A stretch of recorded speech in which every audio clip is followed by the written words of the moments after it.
All right, good evening, everyone, and welcome out to Speed Racing Network, where we present the playoff round of 12 for the iRacing Virtual Cup Series. So this is week number 1 of round of 12. This is the Desert Diamond 285 at Las Vegas Motor Speedway. My name is Sean Griffith. I am here with Brandon Superman Brand Browning. Brandon, how's it going tonight? Oh, it's going pretty good, buddy.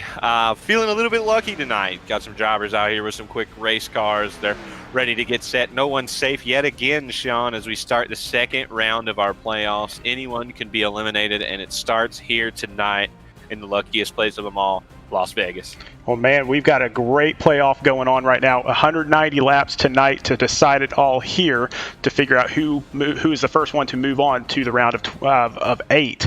And so here is your current playoff picture. Timothy Latham up top, just like he's been all season. Yeah, and that's really, that's really where it starts to get scary, is because he's got back out front. We're back at 1.5 miles, Sean, and if I'm not mistaken, July was the last time we were technically on a 1.5 mile racetrack like this. A lot of different types of tracks come in here and there, but I do fully expect Timothy Latham to continue that role. I seen him in practice earlier. He's running like a lot of fuel runs, trying to get good on the long run and have the car there versus the short run. So a lot of practice going in for our points leader. Yes, it is. And let's talk about Timothy Latham here a little bit. So the winningest guy on the circuit right now, he had 8 wins during the regular season. And just kind of keep in mind that some of those tracks right there are 1.5 mile ovals. Yeah, and he's been solid on 1.5 miles from the beginning to the end. And realistically, every time it seems like we go to one, unless something crazy happens, he's the one that's really kind of in the mix. No matter, you have some guys that are good here and some guys that are good there, but it seems like Timothy Latham has been good at just about all of them, Sean. Yes, he has. Now, Oscar Jensen in the Premier Private the premier private car. There you go. See, I'm already jumbling up my words tonight. But, man, he has been on a tear as well, just really getting after it. 4 wins on the regular season, plus 1 win in the playoffs already. And so 13 top 5s, 15 top 10s, 460 laps led. This guy is on fire. Yeah, and the sun's really high here at Vegas. It's out west, and that causes a lot of shadows for cars. And on the season, the shadow of Timothy Latham has always been Oscar Jensen. I mean, anywhere you see Timothy Latham, you see that 51 private Premier car service car. He's always in the shadows of Timothy Latham, and sometimes even getting the best of Timothy Latham. And I know, upon talks with Timothy Latham in the past few weeks and over the past month or so, the one guy that really stood out to him in the playoffs to kind of cause a little havoc in his playoff run, which has been, pretty well easy going through the first 26 races of the season. The one guy that he was worried about, Sean, was that 51 car of Oscar Jensen. Yeah, and I apologize. I said 1 win in the playoffs. It's actually been 2 wins. So Jensen has really been on it so far. And look at those tracks that he's won at. So these 1.5 to 2 mile tracks, he kind of likes these things. Yeah, and anytime Oscar Jensen has a fast race car, it really starts to worry these other guys. When you think back to Timothy Latham, you expect him to be up front, and you expect Oscar Jensen to be up front. But the difference is, when Oscar's fast, Oscar's lightning fast. And I mean, that's the part that starts to get scary for these guys. Is we saw him, in round 1, Sean, he took 2 of the 3 wins in round 1. And he's, continuing his role right now. He's coming in here, obviously the hottest hand. And what else could you want, Sean, at Vegas other than a hot hand when you're out here gambling for the round of 8? That's the stuff. So Zach York, another gambler out here. This guy, he walked away from the league for a little while to go off to college. He came back, and here he is, the 3rd place guy right now in the playoffs. So 2 wins on the season. Yeah, and it's what I can say for Zach York right now is short and sweet. Most of these guys are running in the round of 8. Zach York's running his round of redemption. He had an abysmal round 1, and just about everything that could have went wrong, Sean, went wrong for the driver of the number 49 Flying Arrows machine. And I think the round of 8 right now is his chance at redemption. Not really saying that he has to win to get that redemption. He just has to turn around and get back to the Zach York that we watched for the regular season. And you see there the 12 top 5s and the 14 top 10s. I think we need to see that Zach York here. And if we do, Sean, if he gets back to his old ways, I think he's going to be a threat in the Final Four. Definitely. Now, one of the most consistent drivers that I see out on the track week in and week out is this number 9, Chad Gunningsman. And so he always just kind of seems to be there. He's not typically all the way up at the front, but he's just kind of there. No, he's not one of those guys that goes out and leads all of the laps. You see there in the regular season, 353 laps led. Did find one win in Indianapolis, but for the most part, Sean, he's just out there maximizing the points. He'll play a little strategy or he'll push his car hard enough to lead a lap, get a bonus point. Just maximizing the points, just trying to survive has been Chad Gunningsman's game as he continues to try to make the round of 4 at the end. And if he does, it's an all-for-nothing battle at Phoenix at the end. So keep a watch on that 9 car. Now, Zach York's teammate out here for the Flying Arrows, Benjamin D. in the number 97 car. Now, Benjamin D is one of those guys, we see he's got one win. He won on a restrictor plate. So in a lot of people's minds, you say, hey, anyone can win on a restrictor plate. But I will tell you, I've been here to watch Benjamin D pretty much all season. And I'll tell you, if there's anyone that should have more wins in their win column, it's the driver of this number 97 car, because he's been fast pretty much every week. Just unfortunate luck, wrong time, wrong place, wrong time type scenarios. I think he's another big threat. I think he easily makes it through this round of 8 unless anything crazy happens. He's just had the right kind of luck as the playoffs started and progressed forward, Sean.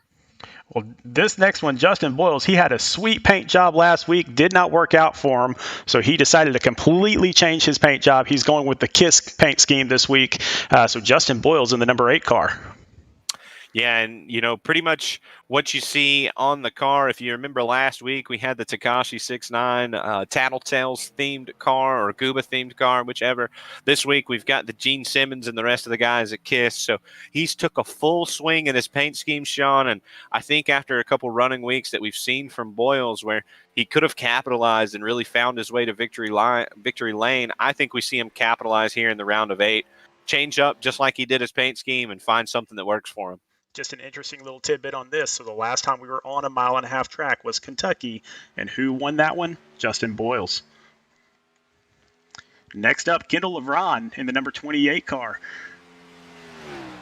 Yeah, and Kendall Levron is absolutely my dark horse to win this thing. And I don't say a dark horse because, I look at him like an underdog.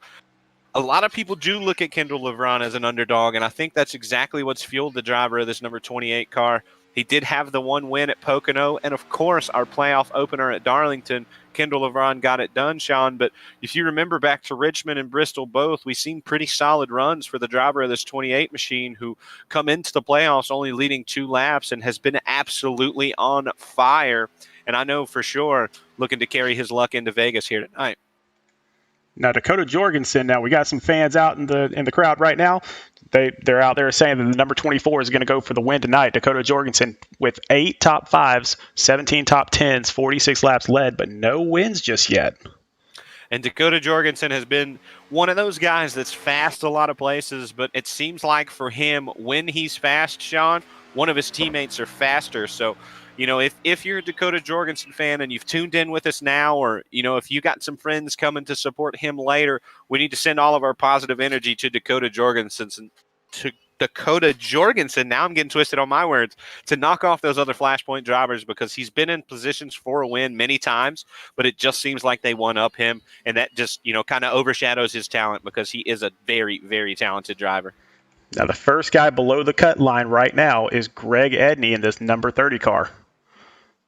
Yeah, and Greg Edney, you see it on the screen, 6 top 5s, 12 top 10s, and only 1 lap led in the regular season. Of course, there are the stats for that. I'll keep it short because our green flag is getting close. Greg Edney's got to change up his strategy here, Sean. He's been one of those guys, kind of like Gunningsman, who's just been pointing his way in. Tonight, he's got to go up there and get it done big in order to get back in this shot. Now, Philip Loy in the 01 Army machine, this guy is he's kind of in the middle of the pack, but he could surprise you tonight. Yeah, and he could be one of these guys, you see him middle of the pack, but 1.5 miles, Philip Loy's ran very well.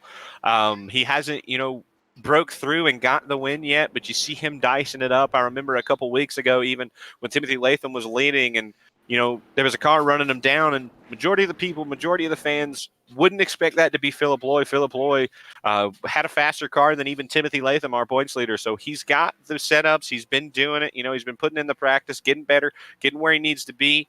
This has to be his round. If he wants to find his way back to the top of the cut line, it has to be here tonight, Sean. Fan favorite Ted Pullen in the number 54 car going out there tonight trying to get this thing done. Yeah, and Dana Marie Chambers, Marianne Cornell, the rest of you guys, Mike Pullen, we got to send our energy to this guy too because, he's been running solid. He's been doing his thing about 8th, 9th, 10th place typically on a good night. And realistically, Sean, right now he's running out of time to be that 9th or 10th place driver because at the end of this round, only 8 come out of it. I know for a fact Ted Pullen can be one of those 8 cars. It starts again. I know I said it for the last couple of slides, Sean. It starts tonight for Ted Pullen. He needs 3 solid races, and he could come up here and he could knock off one of these top dogs if they find out in trouble. They find their way into trouble, and then all he's worried about is Phoenix if he can continue to make it on. That's right. Now, one of the last guys into the actual playoffs themselves is also in last place again right now, but he made it through last round. Can he make it through this round too?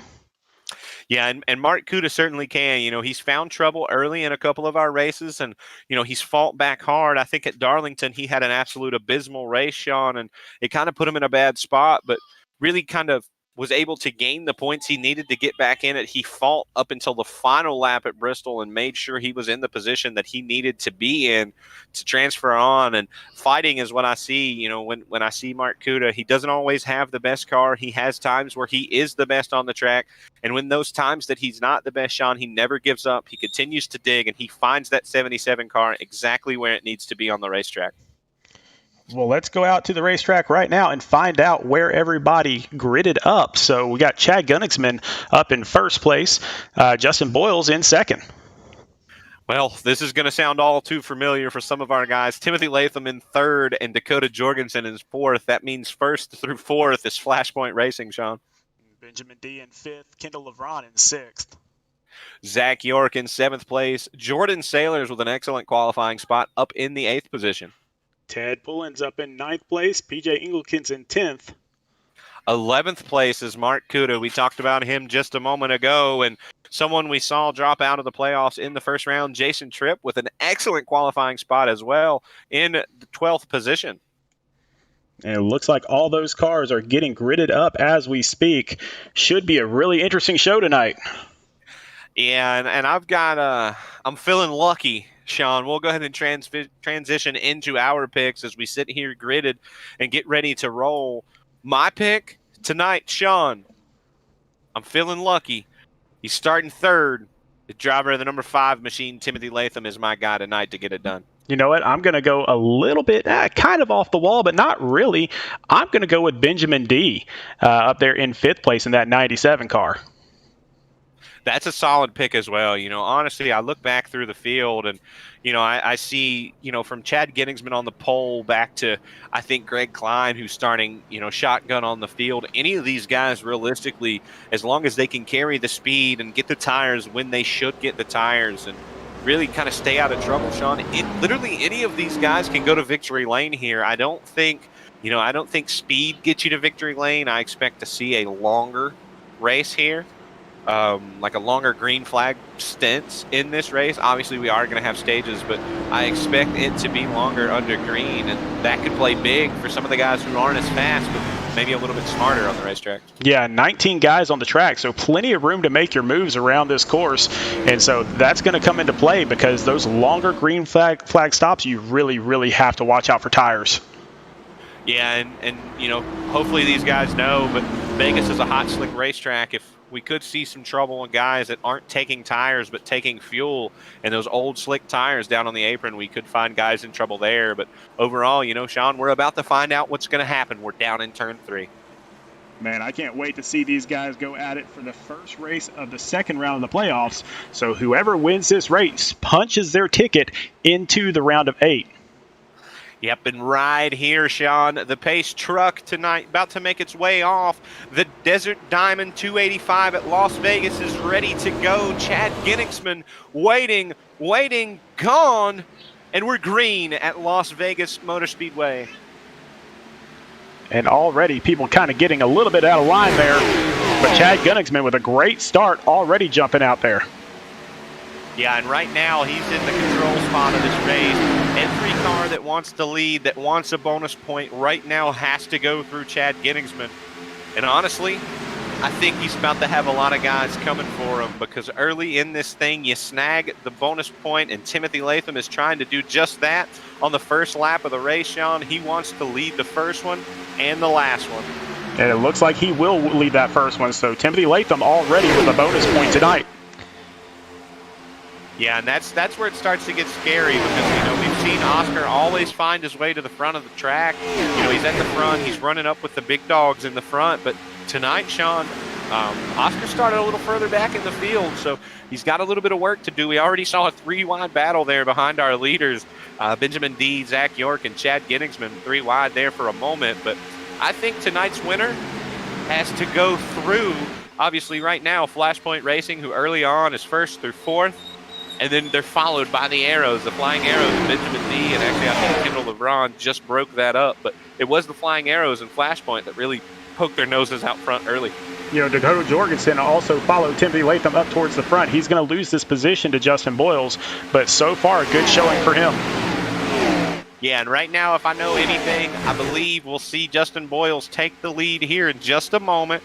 Maybe try to get each one of those guys before it's all said and done a point. I don't think Timothy will fight him or Dakota too hard, as they are racing teammates, but they've got a little bit of a cushion now back to about 5th place, which is the first car not associated with them, which right now is Zach York. But I want to focus on the car peeking inside momentarily of Zach York back there in 6th position. It's going to be Kendall LeBron, who is already, we talk about him, Sean, having the hot hand, and he's kind of went unnoticed in a lot of these races, but early on, he's picked up a few spots. He's coming toward the front. He put pressure on Zach York in 3 and 4 that time, and has overall impressed me throughout the playoffs as we've been through 3, now starting 4 races. Yeah, he's been extremely strong. Someone else has been strong back there right behind Kendall LeBron, Ted Pullen, in the number 54 car.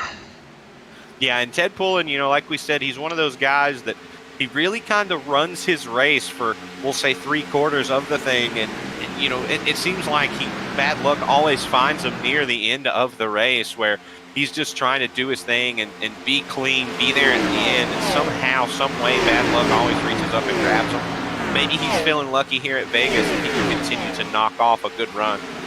Let's check back up front with Timothy Latham. He is getting some pressure by Justin Boyles on the outside.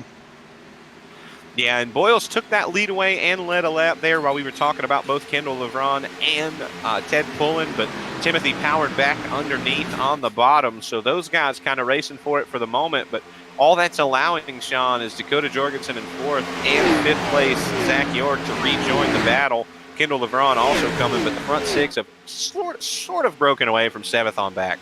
Now, again, for those of you watching, these front 2 cars, they are teammates, but the longer they stay side by side like this, the more opportunity there is for other cars to catch up.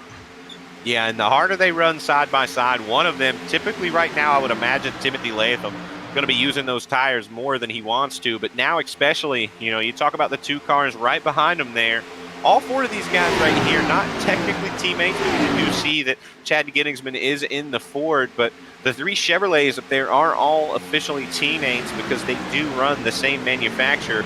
But these guys are always together. They're always running together, working together, affiliates, if you will, across manufacturer affiliates. So, they're kind of shooting themselves in the foot right now, Sean, with them racing as hard as they are for the top spot with all of these guys. The bad part is, Sean, they're racing this hard side by side, and they're still trying to get away from the rest of the field. Back a little bit further, we got Jason Tripp, not in the playoffs anymore. He did qualify, and then he lost out the first round, but he is back out there on the track. He's up in 9th. He is trying to catch up to their number 30, Greg Edney.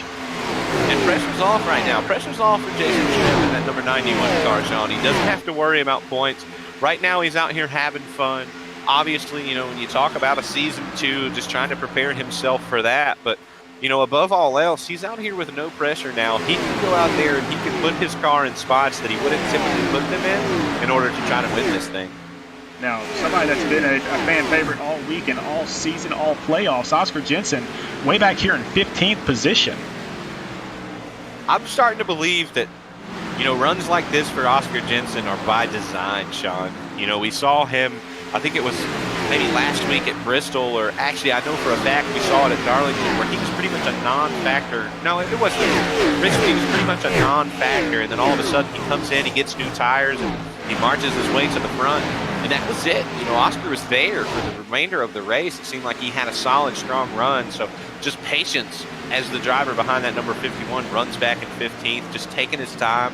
As I've said before, I've ran with him in the Thursday night IVCS Truck Series races, and it's kind of the same thing from Oscar. He doesn't really, he didn't qualify up front, doesn't push his car hard early, but by the end, he's typically battling with Timothy Latham for the win. So he knows what he's doing. He's a smart, methodical driver who just continues to knock off good finishes here. And, when you see someone start at the back, Sean, and somehow find his way without trouble through the field and finish great, you have to start to worry about him as a championship contender.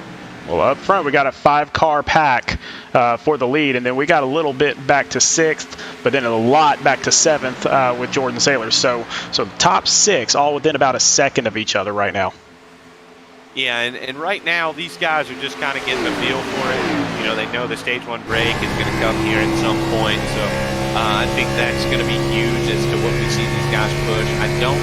Sean, what exactly are the stage breaks as we see here? So laps 55, 110, and then the last lap, obviously. So we got lap 55, so we still got 42 laps to go in this stage.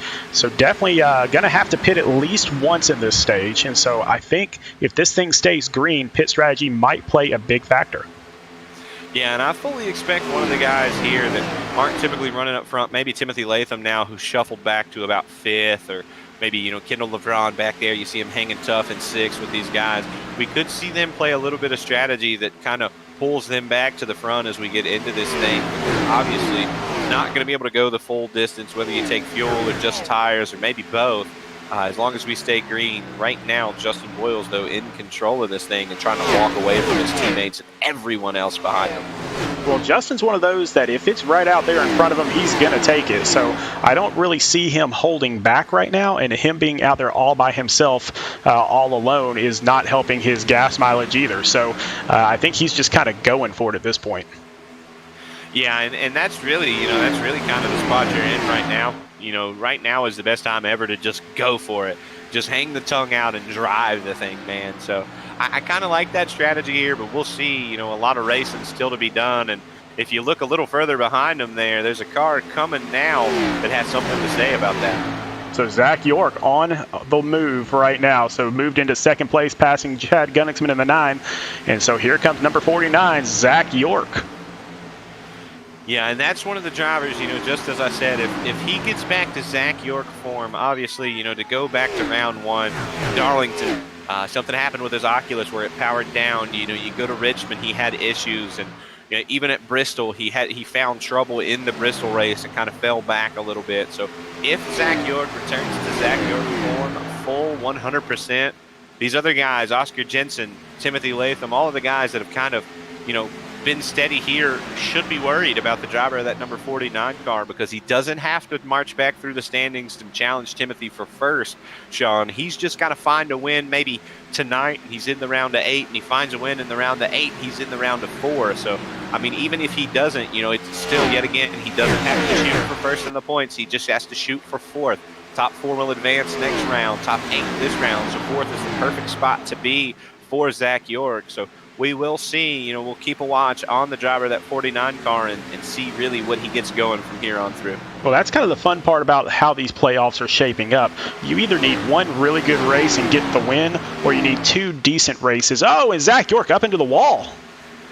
And actually going to find a little bit of contact from behind from the 24 car in Dakota Jorgensen. So hopefully not a lot of damage to either one of those race cars. But that's what I was about to say, Sean. The way they're designed here in the IVCS, much mirroring the actual NASCAR Circuit Series, where, we could see Timothy Latham right now blow that race car up, go fall back, and obviously it'd be hard for him to do, but he could fall 100 points, out of the playoffs and still show up at Talladega or the Roval and take a win and still find his way into the next round. And same with any of these guys, we talked about the 4 guys below the cut line. You see them at the top on the scroll bar in red. it doesn't matter. They don't have to have these points, Sean, because we have a wild card race coming up at Talladega in a week or so where they could be way out. You know, Ted Pullen, Philip Loy, Mark Kuda, those guys who maybe don't gain the points here or they don't gain the points at the Roval, but they can take the win at Talladega and it will literally change everything. Well, Zach York hitting the wall has allowed Justin Boyles to jump out to over 2 seconds now. And so he is out there, out in front. So actually 1.6 seconds now over Dakota Jorgensen. So Dakota Jorgensen showing up and having a great race. Yeah, and that's really what he needed to do. I know he's had fans come in and, you know, we've seen a couple good races from him in the round of one, but trouble yet again, you know, bit him somewhere in the mix and caused damage to that 24 machine, which obviously slowed him down a bit. The one thing that I have to say for him when I look at the driver of the 24 car, but especially if I look at the driver of the 8 car, if there's a track that I feel fits their driving styles, I know Boyle's favorite track is Talladega, but I feel like this one fits Boyles. Maybe this one fits Dakota Jorgensen as well as the track that, you know, they're going to run good on and they can make a name for themselves on, Sean. But one thing I also want to touch on, let's bounce back a bit. I'll see exactly what position the car's in. There's a car on the move. We talked about him earlier. He's now up to 8th. The last time we talked about that driver, he was in 15th, Sean, and across the long run, he's on his way to the front. And that's what, just like you were saying, he is probably playing the long game because that type of a move from 15th all the way up to 8th, that's a 6 position jump from where he started. And so really a great segment here for Oscar Jensen. Also right behind him, Greg Edney in 9th place has also gained 6 positions. So the two biggest movers of the night. Yeah, and you know, right now Greg Edney's in the best spot to be in as far as learning from drivers about how to get around this thing. He's following the guy that if I was out here running tonight, Sean, I'd want to know. You know, I see Boyles up front, 2 seconds out right now, actually 1.7 on Jorgensen officially that time. But the guy that I'm watching, if I want to learn things as of late, is Oscar Jensen. You know, we've got Timothy Latham, we've got Justin Boyles, you know, Benjamin D. These guys that start up front and stay up front, that's one feat. But for Oscar Jensen to drive that 51 car from the back to the front, we do see Chad Gettingsman making his way down pit road early here. So we'll get to that in just one moment. But Oscar's been the guy to drive it through the field and find his way to the front, you know, throughout round one. And even before that, Sean, even going back to the regular season, he's really been that guy that's been able to do that. Now, the typical fuel run at this place is about 38 to 42 laps. And so Chad coming into the pits right now, it looks like he is going to try to play position a little bit and try to get back out there and hopefully get back to the lead as this thing cycles through. Yeah, we've got about 4 more coming down. I think that was Boyles, Latham, Zach York, and the one that's following these guys lost a little bit of time. Benjamin D had a scary moment off of 4 where he tried to blend to the apron and that car got a little bit loose. So those guys joining now as well, which I think should cycle almost. I think it leaves Jorgensen in the lead, and I think that makes our second place driver now Oscar Jensen. And again, Jorgensen out there probably getting a lap or getting a lead lap point, so that will help him out. Now Oscar Jensen coming around, and he will lead a lap, so he will get a point. Yeah, and Kendall LeBron, Jordan Sailors, and Ted Pullen have all pulled their machines to pit road. Obviously, we saw Jorgensen. I heard the 44 of Thomas Rutherford there. I see him in the back as well. Rutherford's there. I think that's Greg Klein, PJ Engelkens, and maybe Jason Tripp back there as well, all joining pit road. That's correct. So a lot of people jumping into the pits a little bit earlier than we expected. But again, I think once one person pits, you kind of have to follow, don't you? It depends. You know, if they just took fuel, that man right there has set himself up yet again to be at the front of this thing and pulling away. Because if that was a fuel stop for these drivers, Oscar, and actually even Sean, you know, just thinking about Oscar out here now, even if they took tires, you know, the most Oscar Jensen thing to do recently is to just go out here. You let them have their fun with these new tires, Sean. You've also got a set that you're not using. So when you do come to pit road and you take that set of tires, you're going to be faster than the guys who are already using the new up on their tires. Well, of all the times that are out there, everybody took tires except for one person, Greg Edney. So Greg Edney took fuel only, it looks like, only a 7-second pit stop. So he might, possibly, depending on if Oscar comes in and gets tires, he might have the line here. Yeah, and it's really, with Oscar's lead, I'm waiting. I haven't mentioned it as of yet because I know a lot of the cars are technically right now one lap down due to the cycle. But I want to see for the moment when we come back around. Actually, I will check my live timing and scoring on my end. It looks like about a 21-second lead. One car, aside from Oscar Jensen, still on the lead lap. So a long way to go if Oscar tends to stretch this, Sean. The one thing that he can do is he could stretch it all the way out. You said about 38 to 42 laps, and we already decided that we're pitting on lap, or sorry, the stage ends on lap 55. So the one thing that Oscar has the opportunity to do now is, does he use the tires later, or does he just take fuel at that break and save a set, sort of that maybe, he's got one extra in the bank on the rest of these guys that he hasn't really used. So if we get a couple, we have a caution and we run 20 laps and these guys are like, all right, I'm not going to burn another set of tires. With the set that Oscar could save here in round one, Sean, he could exactly do that. He could burn that extra set after 20 laps because he's saving one now. Well, technically, Oscar is one lap ahead of everybody on the track right now because he is the only one that has not pitted. Now, we talked about Greg Edney only taking fuel. Greg Edney right now is slotted in the 8th position, so that fuel only didn't really help him pass some of these guys like the Timothy Lathams, the Dakota Jorgensens, anything like that. But you can see Latham trying to get his lap back the hard way on Oscar, and he will, and that just goes to show how good those new tires are.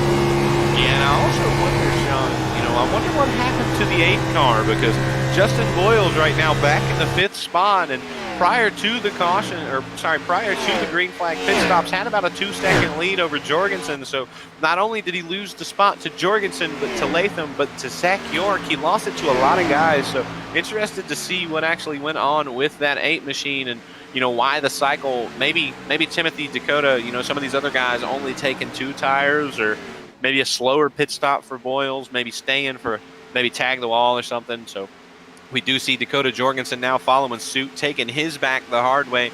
Right now, if you're Oscar Jensen, you're loving this because these guys are running hard. They want to get their lap back, and you don't have a whole lot to worry about if you're Oscar, because everyone right now is at least almost an entire track behind you. And so the question is, when Oscar comes in, which he will have to do before we get to lap 55, if he goes fuel only, does he have enough of a lead on Latham, which right now that lead is 28 seconds. And so does he have enough of a lead to get back out there on the track and stay in front? Honestly, Sean, just thinking about it, right now, I think we're talking about a 34-second pit stop, 32-second pit stop down pit road for 4 tires of fuel, with a 27-second lead on Timothy Latham, who's using his tires now, Sean. I don't know if the laps are there mathematically, but I think it would be close for Oscar to actually get 4 and still run Timothy back down the hard way. Well, you can see these guys all passing the leader, so all getting back up on the lead lap the hard way. Now, Brandon, I don't wish ill on anybody, but what happens if a caution comes out right now? If a caution comes out right now and you're not Chad Genningsman or above, you're hurting. Only one of you is going to get the lucky dog, which means everyone else has to take the wave around, which means also on top of that, that you don't get to make the pit stop. You don't get to stop and say, hey, we've got 4 tires yet again. So if a caution were to come out right now and you're Oscar Jensen, you love it. You're going to pit from the lead. You're going to have the newest tires on the racetrack with right now about maybe 5, 6 cars that have passed you. And about 6 cars will be the official number right now behind you that'll be on the lead lap. With the freshest tires, if you're Oscar Jensen, that's what you're looking for. If you're Timothy Latham or the guys tailing him, that's the exact opposite of what you are. Well, like we said before, with only 19 cars out on the track, it is awfully spaced out there. The closest race for position right now is this one. This is Thomas Rutherford, one of our qualifiers. He is not in the playoffs. He came up from the qualifying series, and he is up there trying to work on Ted Pullen, but Ted Pullen seems to be getting out there. Yeah, and Ted Pullen, yet again, if Rutherford gets, actually now Oscar Jensen, we'll switch away from that for a moment. Oscar has decided we'll watch him on pit road and see what he does here. It looks like he's going to take right sides at least. Timothy Latham about to flash by for the race lead. waiting. left Side going as well. So a 4-tire stop and fuel for Oscar Jensen. I like the call. Now these guys can have, Sean, about 20 laps on their tires, which is where it does start to get mushy. You know, it starts to get hot and not as sticky, not as much grip on those tires. So we'll see where Oscar is actually going to cycle through. I know Timothy was running hard, running some fast laps. So I don't think Oscar falls quite a lap down, which isn't good for Timothy. But without a caution, I don't know if Oscar gets back in time to win stage 1. That'd be an absolute insane drive. But back to the Thomas Rutherford Ted Pullen conversation for a moment. Ted here, I fully expect if Thomas makes it there, you know, kind of let him go. You know, there's a big gap back to about 12th place on the racetrack now. Ted can just fall in line and run his race. You know, he's not trying to push the issue. He knows we've got about 150 laps still yet in this thing. So I like Ted Pullen. He's one of my favorite drivers in this series. And obviously right now in between Philip Lloyd, who's a tough guy to get around. He's always, you know, dicing it up and trying to make the pass, followed by Thomas Rutherford behind him, the Iceman, as I call him. You know, he doesn't make a whole lot of mistakes. He's just a solid driver. So Ted Pullen has showed, you know, he can mix it up with the best of drivers on the racetrack and in this thing, which is what's crazy to me because, you know, a lot of people just think some of these guys are out here filling up car count, and that's not the case. Any of these guys have the ability and the drive to try to win this thing, Sean. Well, so with Ted Pullen, what I love about him is he's really playing the game. And the game of the playoffs we talked about a little bit earlier, all you have to do is beat 4 other guys. That's all you got to do. And so Ted Pullen just kind of hangs there and hangs there and hangs there and lets other people make mistakes, and then all of a sudden there he is in 5th or 6th place. Yeah, and that's the big thing. You know, if you get Ted Pullen, and we'll say he makes this pass now for 9th place, and we'll say he can run down 8th place Jordan Sailors, which I definitely think Ted can. You know, he gets an 8th place finish, and a lot of people who don't understand the technicality of these points is like, all right, so Ted Pullen finished 8th. You know, his points aren't that good. That means he's the last driver in the playoffs. Incorrect, because I want to watch as the scroll bar crosses at the top. Right now, your top 7 are the playoff driver. But if he moves himself into the 8th position, you see there right now Oscar Jensen, Philip Lloyd, Greg Edney, all behind him who aren't gaining as many points as he does. So while 8th doesn't seem like a good spot, you know, maybe we have Justin Boyles, Zach York fall out, and he's still in 8th. He's still more points in than those guys are. So while 8th right now, technically, yes, he would be the 8th driver, the bottom cut man, so to speak.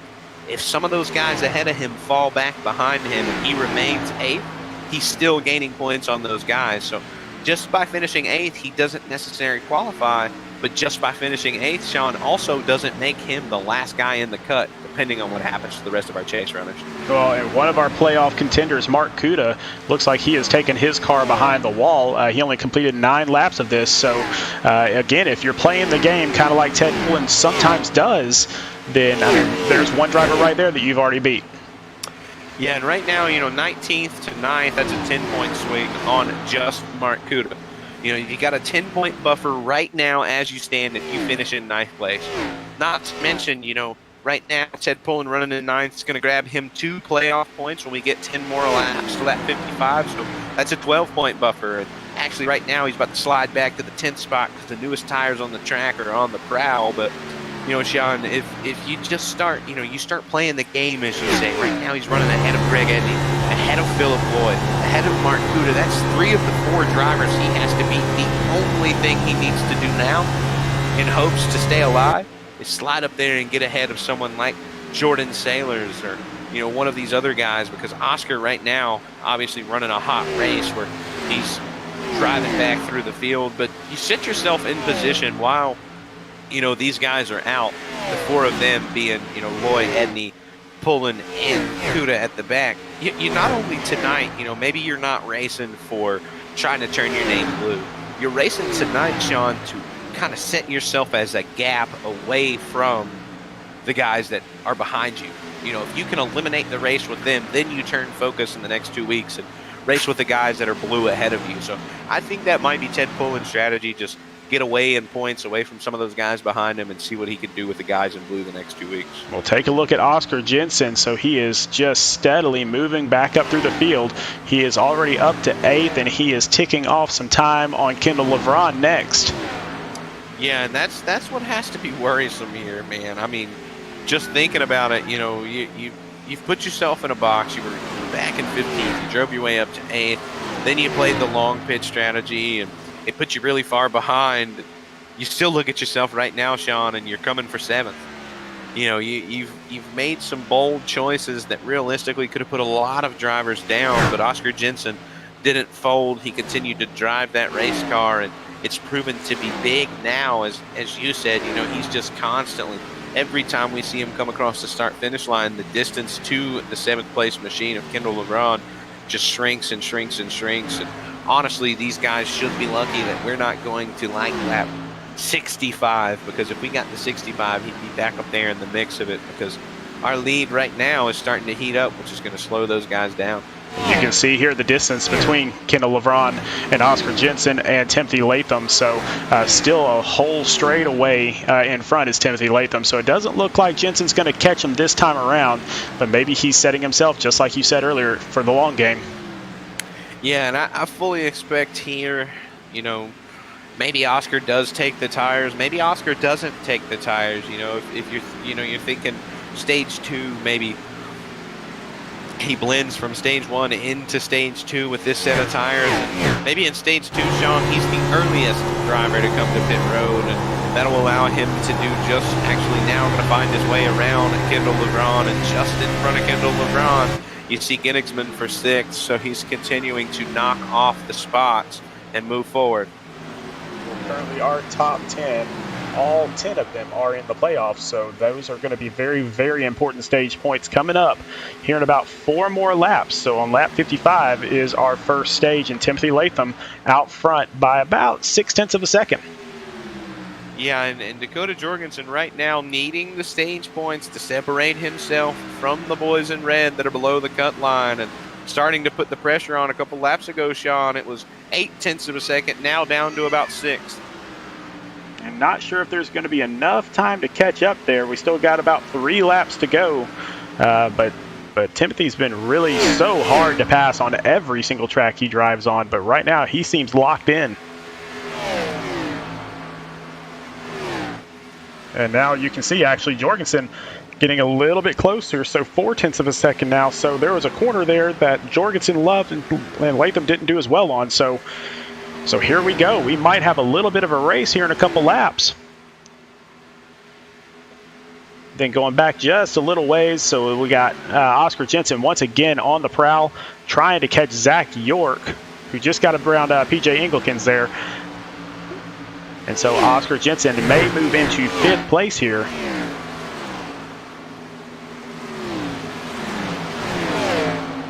And it looks like he's going to set up Zach York. Zach gets a little bit loose. He's going to go down to the inside is Oscar. And it looks like he is going to try to make that pass. Now up front, we're going to leave this battle and we're going to go up front because here comes Timothy Latham to the line. Jorgensen on the outside. We are now on lap 54, so we still have another lap and a half here. Let's see if Jorgensen can make something happen.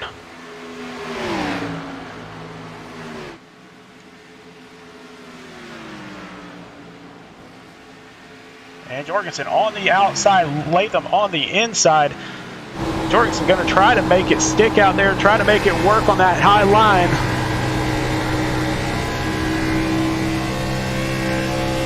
Coming down to the start-finish line, 1 more lap to go in the stage. Latham still just 0.1 of a second ahead. Jorgensen's going to have to make something happen on this backstretch if he's going to expect any type of chance at a win on this stage. He's going to jump outside. I don't think he's going to get there. So Timothy Latham coming around. And Timothy Latham will take our first stage here at the Desert Diamond 285 at Las Vegas. And we will see the yellow come out very shortly.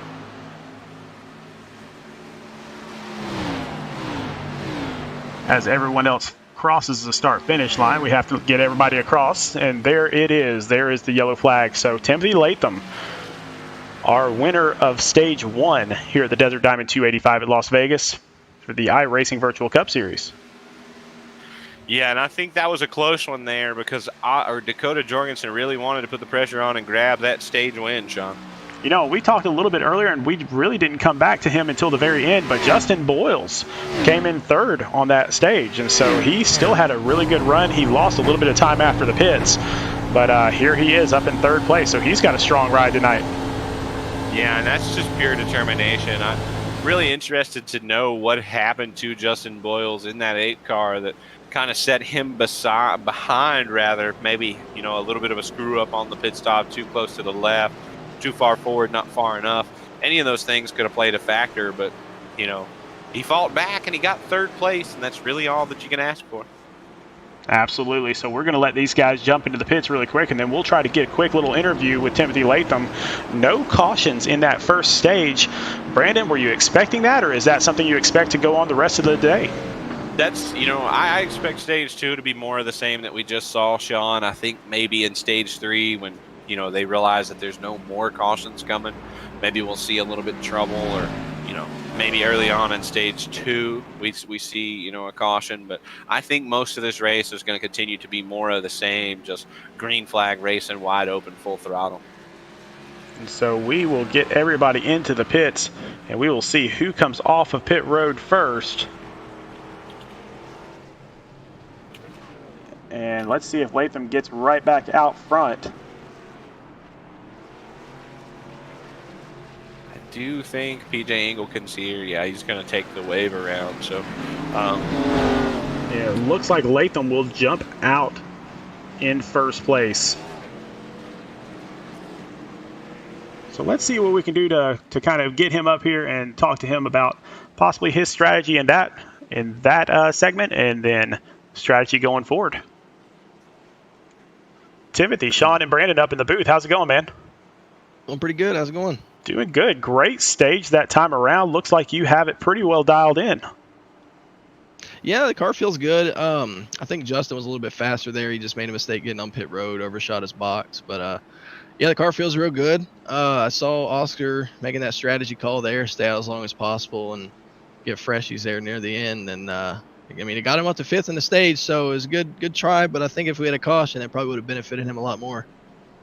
Yeah, and first and foremost, I want to thank you, Tim, for confirming what happened to Boyles, because I've been racking my head trying to figure it out. But, you know, second of all, though, you've been kind of up front running with guys, and, you know, you mentioned that Oscar was fast, but really, you know, the mainstay of the guys that you've dealt with here have been your teammates. And obviously, you know, likely not the exact set, but something similar. What is your plan to try to keep them behind you and continue to drive this thing in your favor? We're going to just continue to make adjustments. I'm going to try to get closer to something what Justin has. I know he told us he brushed the wall a little bit earlier off of 2, but I don't think it did anything to his car. So he'll probably hop back out front here once we go green, and then it'll just be a battle between us. But I'm going to keep an eye on my teammates and Oscar there, and Kendall's been keeping up with us too, so I'm going to keep up with those guys. Well, man, we will let you get back to it. Congratulations on the first stage win of round 2 of the playoffs, and hopefully we'll see you here at the end. All right, appreciate it. All right, Brandon. So first stage down, no cautions. Not really domination by Timothy Latham, but he was definitely out there. Do you expect to see more of the same?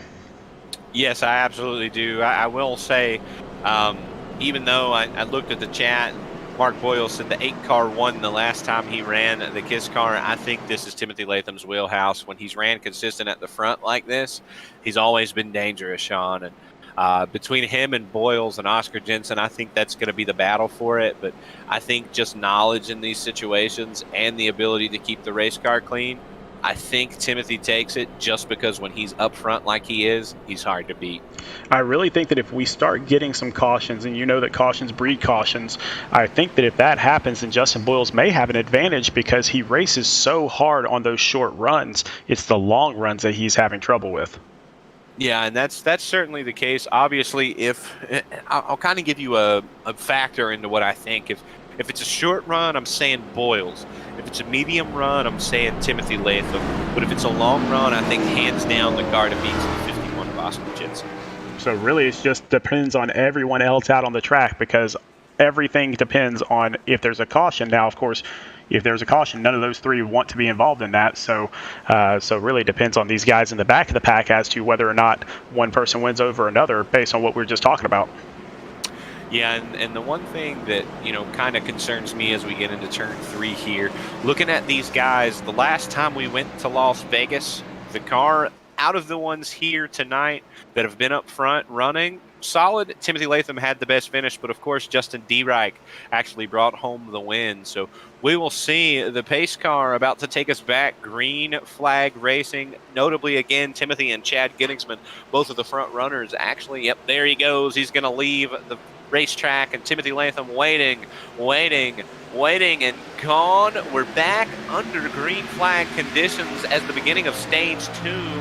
Justin Boyles already peeking down, trying to get underneath Timothy Latham. Yeah, when you drop down to that bottom side of the track, are you trying to gain more speed down there? Is that what you're doing? I think there for Boyles, what he was hoping to grab the bottom down there and find grip that maybe some of these other guys didn't have. He wanted a little bit of an edge, and obviously was able to get him into turns 1 and 2 better, leading to a better backstretch, and now he's on the back over that 5 machine, but no pressure this time. We'll see what he's doing. Yeah, you see now, Timothy, when the tires are new, Sean, that racetrack down there is flat. You don't have a lot of guys running down there, so maybe you're trying to find the grip that could be there, and I think it showed big for Boyles as he peeks inside. Now Timothy holding the high line, but grip above all else, Sean, is what they're searching for down there. Justin Boyles, just kind of talking about it, he is really good on that short run, and so he does not want to be back in second place if he doesn't have to be. And so Justin takes that lead away from Latham. But Latham's not going to let him get away now. While these two are drafting off each other, then they're pulling away. But if they get side by side, then all these other cars start to peak up just a little bit. And you can see back here Chad Gunningsman and Kendall LeVron racing for 4th and 5th position side by side. Yeah, and I think the side-by-side right now, you have to go and get it while you can. I think that's what both the 9 and the 28 are trying to do. But, obviously a stalemate, so to speak, for them. It's kind of what we've seen up front with Justin Boyles and able to clear Timothy. But now they're back to the side-by-side point, and one can't get away from. And Jorgensen going to stick his nose in there as well. So it's just which side do you want to go with Jorgensen? And he goes up to the high side along with Timothy Latham. And so Justin Boyles is going to have to hold them off. Yeah, and I think right now, talking just in terms of the 24 car, he's trying to decide who's going to take the edge. Is it going to be the 5? Is it going to be the 8 car? But if you look back yet again, Kendall LeBron and Chad Ginningsman, who are both also side by side, you see just how hard it is to pass, because they're catching Dakota, Justin, and Timothy for the lead, but they're still somewhat side by side. Yeah, that's one of the reasons that everybody loves Las Vegas Motor Speedway so much, is because there are 2 lines here. You can run top or you can run bottom, and both of them work just as well. It just depends on the time of day, depends on where you are on the track.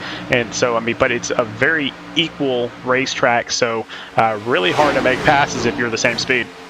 Yeah, and right what Boyles did right there as we exited 2 was, almost to perfection, Sean, but you saw the 5 car then dive to the bottom, and now he's back side by side with the 8 car. So it's really so hard to stay single file, and I think that time Boyles entered a little higher than he wanted to. Now stuck in a side by side situation with second place for himself and Dakota Jorgensen. So anything here, once you get side by side, you never know who's going to come out of it. If you both enter at the perfect line, much like we just saw the 8. Actually, the 8 was a little high exiting, was able to hold side by side with the 24. It's really so hard here to tell. It's a lot, it's a lot like a lot of other tracks where if you don't make the pass completely, if you don't slam the door, it could cost you the position altogether. Well, and usually when 2 cars are side by side behind the leader absolutely loves it, but Latham has not been able to pull away. Yeah, and it's, more of the same. Once Latham finds what he needs to find to break away, I think he's gone. Once Boyles finds it, he's gone. But, I just think pack racing right now is what's got these guys. I think one of these guys, and I don't want to say it's necessarily Latham or Boyles, but one of these front five is way faster than the rest, and because of the draft, they haven't been able to prove it. It's going to be some really interesting racing because basically all of the top 10 within 2 seconds of the leader. And so nobody really breaking away just yet. Nobody really falling off just yet either. Yeah, and one driver that I'm interested that hasn't cracked his way up into this battle yet is Oscar Jensen. You know, he's kind of a little further back behind these guys. He's back in 7th right now, about 1.3 back of the leader. Oh, Kendall LeBron's going to knock the wall down pretty good. Going to flatten the right side of that race car out. But as I was saying, you know, Oscar's kind of just been riding, doing his thing. Zach York back there with him in 8th. And these were the guys that we expected to be much further forward at this point. And aside from that, these guys at the front, single file, it looks like now for the moment. We'll see how long they stay that way. Well, so Oscar in the first go-around, in the first stage, he was the last one to pit, and that didn't seem to work out all that well for him. I mean, he had a good run towards the end, but what do you change this time around? Now that you know what this other strategy is and how well it worked, now what do you do? You do what they did to you before, Sean. You know, you think, I believe it was lap 23, we started seeing cars come down pit road. So here on lap about 88, I do believe, 78 actually, let's see, 55, do my quick math in my head. About 23 laps into this one, you beat them to pit road. You're the first guy that gets down pit road, and you swap this the strategy on them. And we'll see if he does that now up front. Justin Boyles still up there up front, passing Timothy Latham for the lead. But Timothy Latham, Chad Gunningsman, Dakota Jorgensen all right there with him.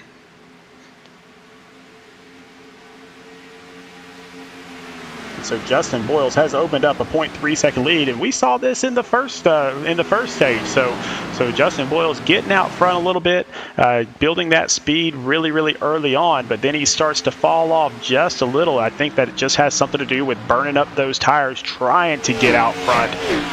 But here he is as it sits, 0.5 seconds to the good.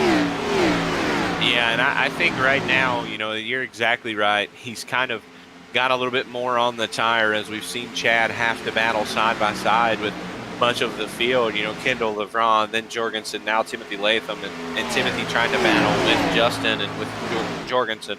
I think Justin has maybe, you know, the car that we talked about being much faster than the rest. I know Timothy said at the end of stage 1 that he was much faster than him, or a little bit faster, I think were his exact words. So we'll see how it plays out. Now Timothy looks like he's able to cut into it a little more, but we're starting to get back into that wheelhouse of where we'll start seeing pit stops now, Sean. 76, I believe, would be the correct math. 76, 77 would be where we start seeing those guys for the end of the stage. And so out in the chat right now, Mark Boyle says, okay, number 8, lots of race left. Just, you're fast, just hit your marks, go number 8. And so Justin just needs to stay out there, stay out front. But Mark, I don't know, if he stays out front for too much longer, then he's going to start burning up those tires. Yeah, that's exactly right. You know, I mean, he's got to be safe here, unless he's got it designed that in X amount of laps he's coming down pit road. But the one thing that I will say, if he's trying to lead the most laps, the strategy becoming a little bit, you know, concerning to shoot him in the foot if he does come back to pit road relatively soon. Well, and Mark Boyles actually put Justin's nickname out there in the chat. I swore to Justin that I would never call him that again, but Brandon, you made no such promise.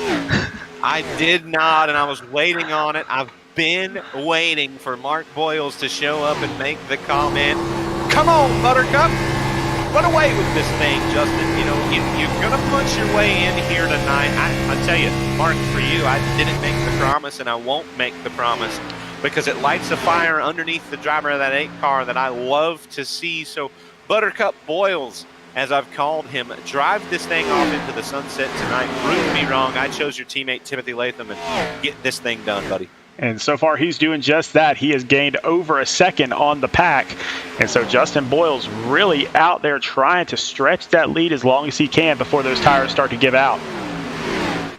Yeah, and the bad news is all the guys behind him have to drive that much harder to keep up with him. So I think if Boyles plays the long game on this run right here, Sean, he could be long gone by the end of this thing because, he's leading. Oh, Kendall LeBron loose back there in about 5th place, but he's leading this thing now, which is fine.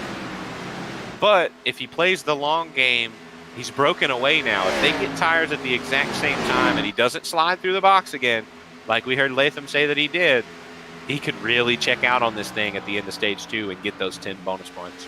With sliding through the box, he still came back and finished 3rd in that first stage, and so he definitely has a good car out there now. Another car out there that's going around. So here comes Oscar Jensen on the move. Yeah, and that's where it starts to get scary because, again, as I said, the short run, I thought it would be Boyles. Obviously, he was out front. He was doing his thing. Now in the medium run, I thought it would be Latham, who is starting to fade back to almost 4th place now as he battles with Jorgensen. Boyles has proven that he's the medium run car too, but unfortunately for Buttercup up there in the lead, the guy in the 51 coming from the back of the field right now, 7th place, and actually Zach York has made his way around Oscar Jensen for 6th place. So those 2 cars right now, the 49 and the 51, are proven to be the long run cars. However, Sean, with the gap in distance that Boyles has put on them, this is where it becomes a problem because if they don't have enough time, it doesn't matter how fast those race cars are. And out in the chat once again, so Mark Boyle saying, you have no idea how many go-kart tires I bought this kid. Well, Mark, the good news here on iRacing is that tires are free. Yeah, and I think, I hope he saves the set because he might have to come down after the race at this pace, put on a new set, and go burn them down, Mark, because right now he's doing exactly what he came into Las Vegas to do, and that's take off and leave these boys behind. So the best race out there right now for position. Let's jump back to 5th and 6th place. This is Oscar Jensen, Zach York. So 2 of the top guys in the league doing battle for 5th place.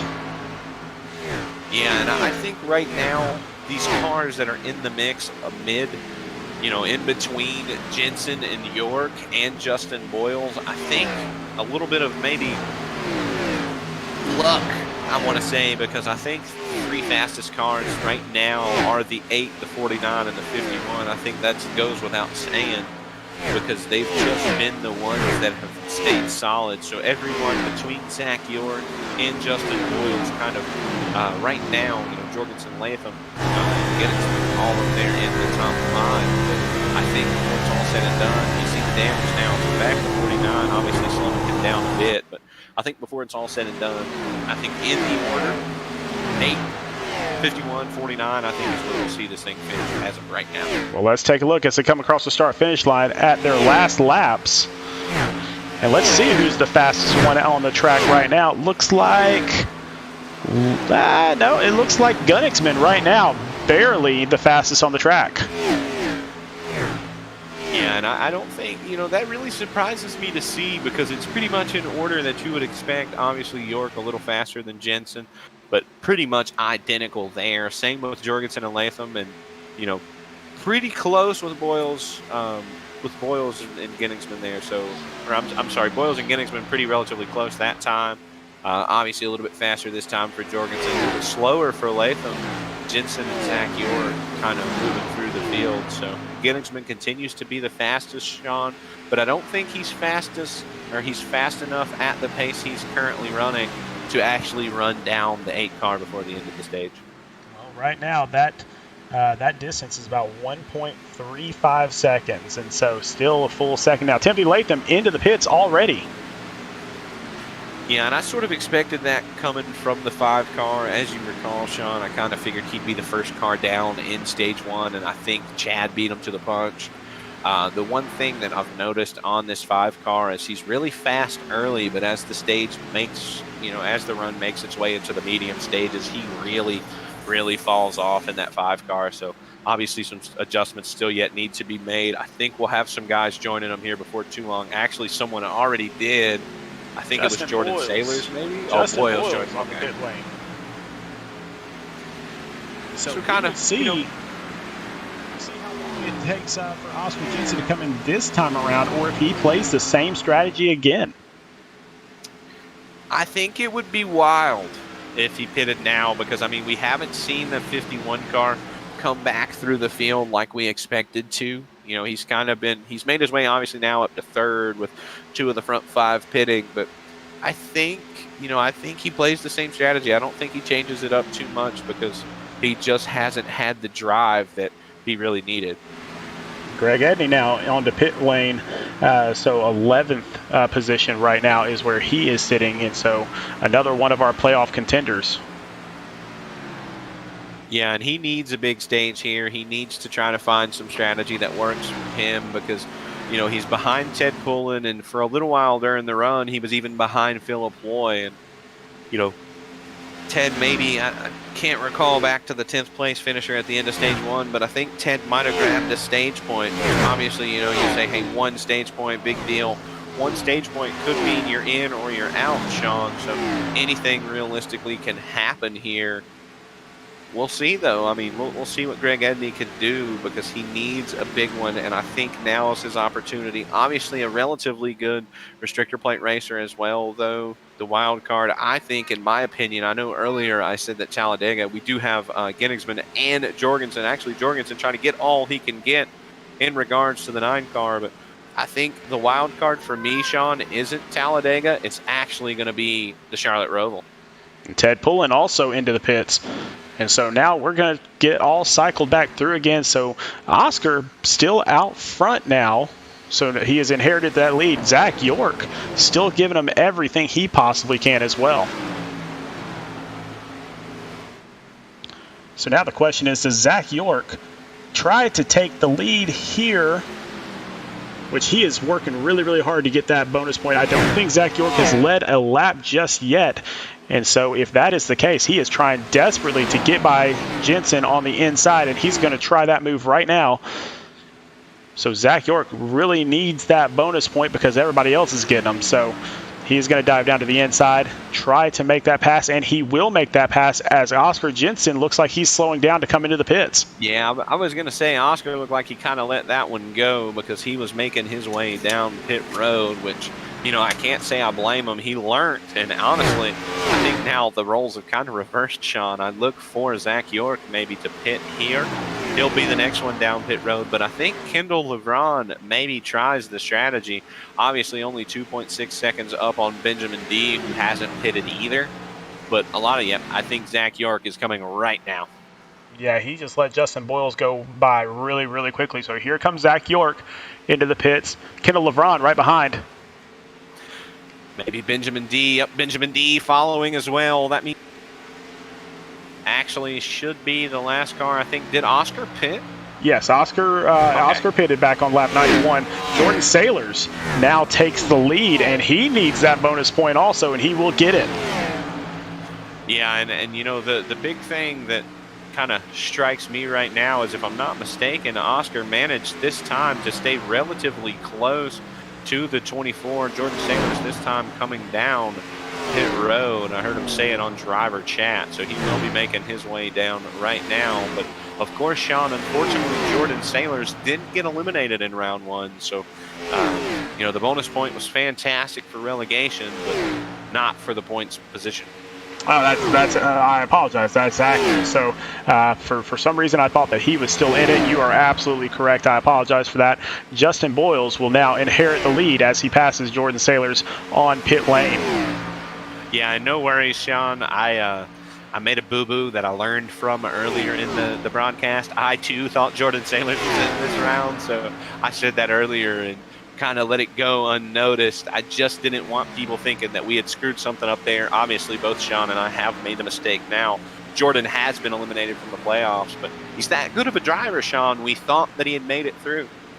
Oh, he definitely is a great driver, but even better driver right now, Justin Boyles, out front by 3.4 seconds over Timothy Latham after everything cycles through.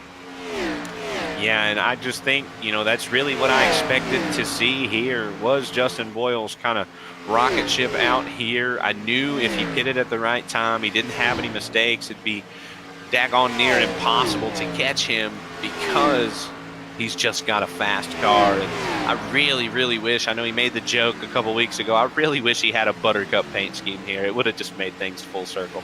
Well, I strongly considered putting his name up there as Buttercup, but I don't want to be fired.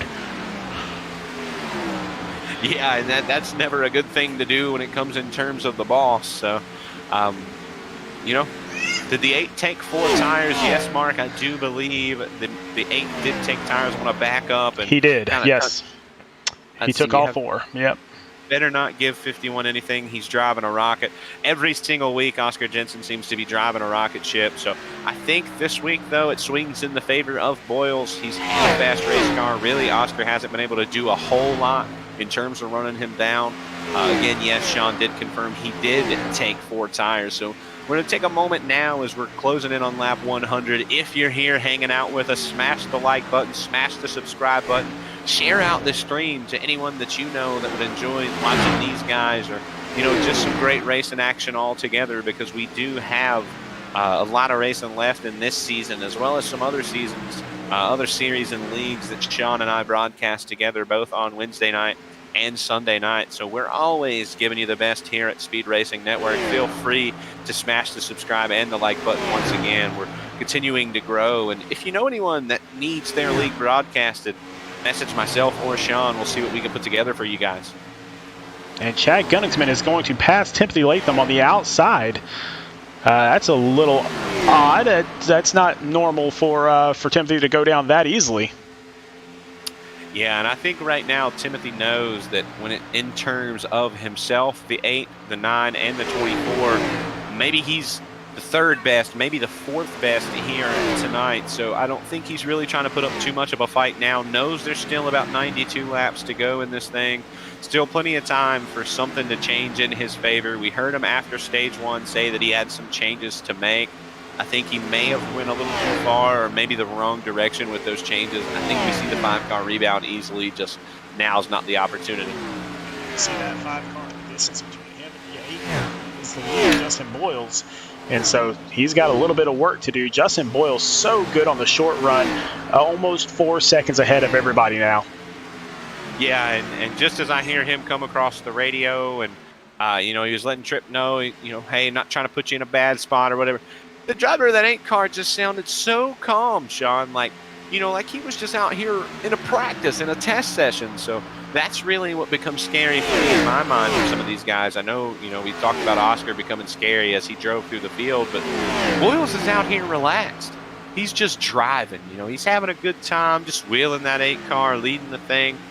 I hope he's got a spotter in his ear, though, because the last time I looked, Oscar Jensen was 11.5 behind Sean, and now he's only 8.3 behind. Yeah, Oscar is definitely on the move. He is closing that gap. He is back in 5th place, but still a lot of room there to gain. But Jason Tripp moves over. Let's Justin Boyles go by. Classy move by Jason. Very classy driver. Good driver. Just doesn't have it here tonight. Well, I will say, I do want to first and foremost lead off this statement with Jason Tripp, a very classy, great man. But Sean, there he had no choice, and honestly a scary moment for Justin Boyles as Tripp actually tagged that wall off the 4 and shot down across the nose of the 8 car. So he was on the radio saying, hey Justin, you can have it, but he did rub the wall and have to shoot back to the left off the wall. So hopefully not too much damage done to the right side of that 91 machine. Yeah, for all these guys that are out here driving as fast as they can possibly drive, it's really, really tough to slow down sometimes. And so people don't practice slowing down. They always practice speeding up. And so when you have to slow down to let somebody pass, it gets dangerous sometimes. Yeah, and honestly, it kind of hurt Justin Boyles in the moment, because now Chad has got that down to just actually for a moment was under 4 seconds behind. So actually now it looks like about 3.1 that time behind. It's going to be the gap from 1st to 2nd. Timothy continuing to fade a little bit, but not fading on the guys behind him, just on his 2 teammates out front. And you can see a little bit of a wiggle there from Timothy Latham. Looks like he is getting loose, and that is not a good thing on a long run. Yeah, and you never want that on the long run. And honestly, the only time, Sean, I can think that you want something like that's on a green-white checkered. So maybe on a green-white checkered, the 5 car has what it takes with his current state. But if something doesn't change, I think it's going to be tough for him to beat the 2 cars in front of him and the 1 car in his mirror that's getting bigger. And here comes Justin Boyles now taking the 5 to go before the stage. This stage has gone awfully fast because no cautions again. Man, 18 clean drivers out on the track. Actually, 17 now. Richard Springer has taken his behind the wall as well. So 17 clean drivers, all kind of spaced out now. So not too much damage going on except for self-inflicted up against a wall. So Benjamin D, here's a little race. So 2 teammates, Benjamin D and Zach York, racing for 6th position. Yeah, and I think both of these cars are faster, than we've seen. We'll see Benjamin now. Yeah, going to get underneath his teammate Zach York. I think that right rear damage. Can we get a far chase shot of the 49 machine real quick? We certainly can. I want to see if he got any more of that damage repaired. It doesn't. It looks like it's still curled in just a hair. I know it doesn't look like much on the right side of the rear of that 49 car. I think that's just what's been the difference of what we saw earlier with Zach York running in the top 3, top 4, and where he's at now. I think just a little bit of aero, especially you see the right rear quarter panel kind of curled underneath. I think it's hurting him more than you typically would expect, Sean. It's definitely changed the handling on this 49 machine as they drove. And there you can see a little bit of damage there. So, yeah, just that little bit of damage can ruin your entire night. Yeah, and I mean, it doesn't look like much. Obviously, you've seen it was out of shape just a hair, but, nothing too crazy. But it definitely swung the 49 car from the front 3 to about, a top 10, battling for a top 10 now. But I will say, Sean, Oscar Jensen plus 1 more position as he gets around Timothy Latham, continuing to work on Dakota Jorgensen. Here's what worries me. Boyles right now a 4-second lead. In stage 1, actually Oscar's going to clear Dakota Jorgensen now for 3rd. I don't think he has enough time to get to 2nd or to our leader, but the one thing, here's my 2 worries for this race. 1, they haven't been able to run down Justin Boyles, but 2nd, on the opposite end, Oscar totally missed timing on his pit strategy in stage 1. Got it a little bit better in stage 2. Now he's getting ready to head into the final stage where he's drove back to 3rd. He's going to pit from 3rd and have a shot. So if anyone can do it, it'll be the driver of the 51 car. But man, it's about to amp up here, get interesting, get wild and crazy in Sin City. Well, man, this KISS car has totally dominated this 2nd stage. 4.5 seconds ahead of everybody. He's going to bring it to the start-finish line. And then this will be the stage win for Justin Boyles in the number 8. What's kind of crazy to me, Sean, is the fact that I talked to Boyles not long ago, and he said, I don't feel that I can make it to the round of 4. Some of these other guys are just fantastic. And I told him, I said, dude, don't sell yourself short. I feel like you can be one of the favorites at Phoenix. You just got to believe, and here he is tonight. I'm going to catch up with the 8 car, actually, obviously, here in a moment. I'm going to remind him of that conversation, Sean, and let him know that he absolutely can still do this thing. He is an excellent, excellent driver. Obviously, knows how to get it done here in Vegas and a couple other tracks that we've seen. I think he's going to be, obviously, one to be reckoned with in Phoenix. And like we said before, this KISS car won the last time he was in it. And so here he is again winning this stage. We will give them a little bit of time to get down into pit road if they choose to do so. And then we will have a quick little interview with Justin Boyles. But congratulations to him. Really fantastic drive that time around. Nobody could touch him. Yeah, and he's been putting so much work in at each and every racetrack, and it's showing here as, we've talked about all season, Oscar Jensen, Timothy Latham, Zach York, and he's ran off and left those guys. We've talked about Chad Genningsman, and he's left him behind as well. So a lot of big things going for the 8 car right now. Good run, son. Go number 8, stage winner for Mark Boyles in the chat. So we love to see Mark hanging tough with us. He's been the one and only chatter for a while now. So the Ted Pullen fans, the Dakota Jorgensen fans, even the Timothy Latham fans, you guys come on back, get in here, and let's have a discussion in the chat. Like I said, share it out. You got other friends that want to watch that are fans of racing. This is the ones that do it the best, in my opinion. These guys know what it takes to get it done. So get everyone in here, bring the whole family. Support these drivers. Well, Brandon now, let's see who gets off pit road first. I think it's going to be Gunnigsman is going to get off first. And then I believe Oscar Jensen beat the number 8 off the pit road. Like Oscar Jensen.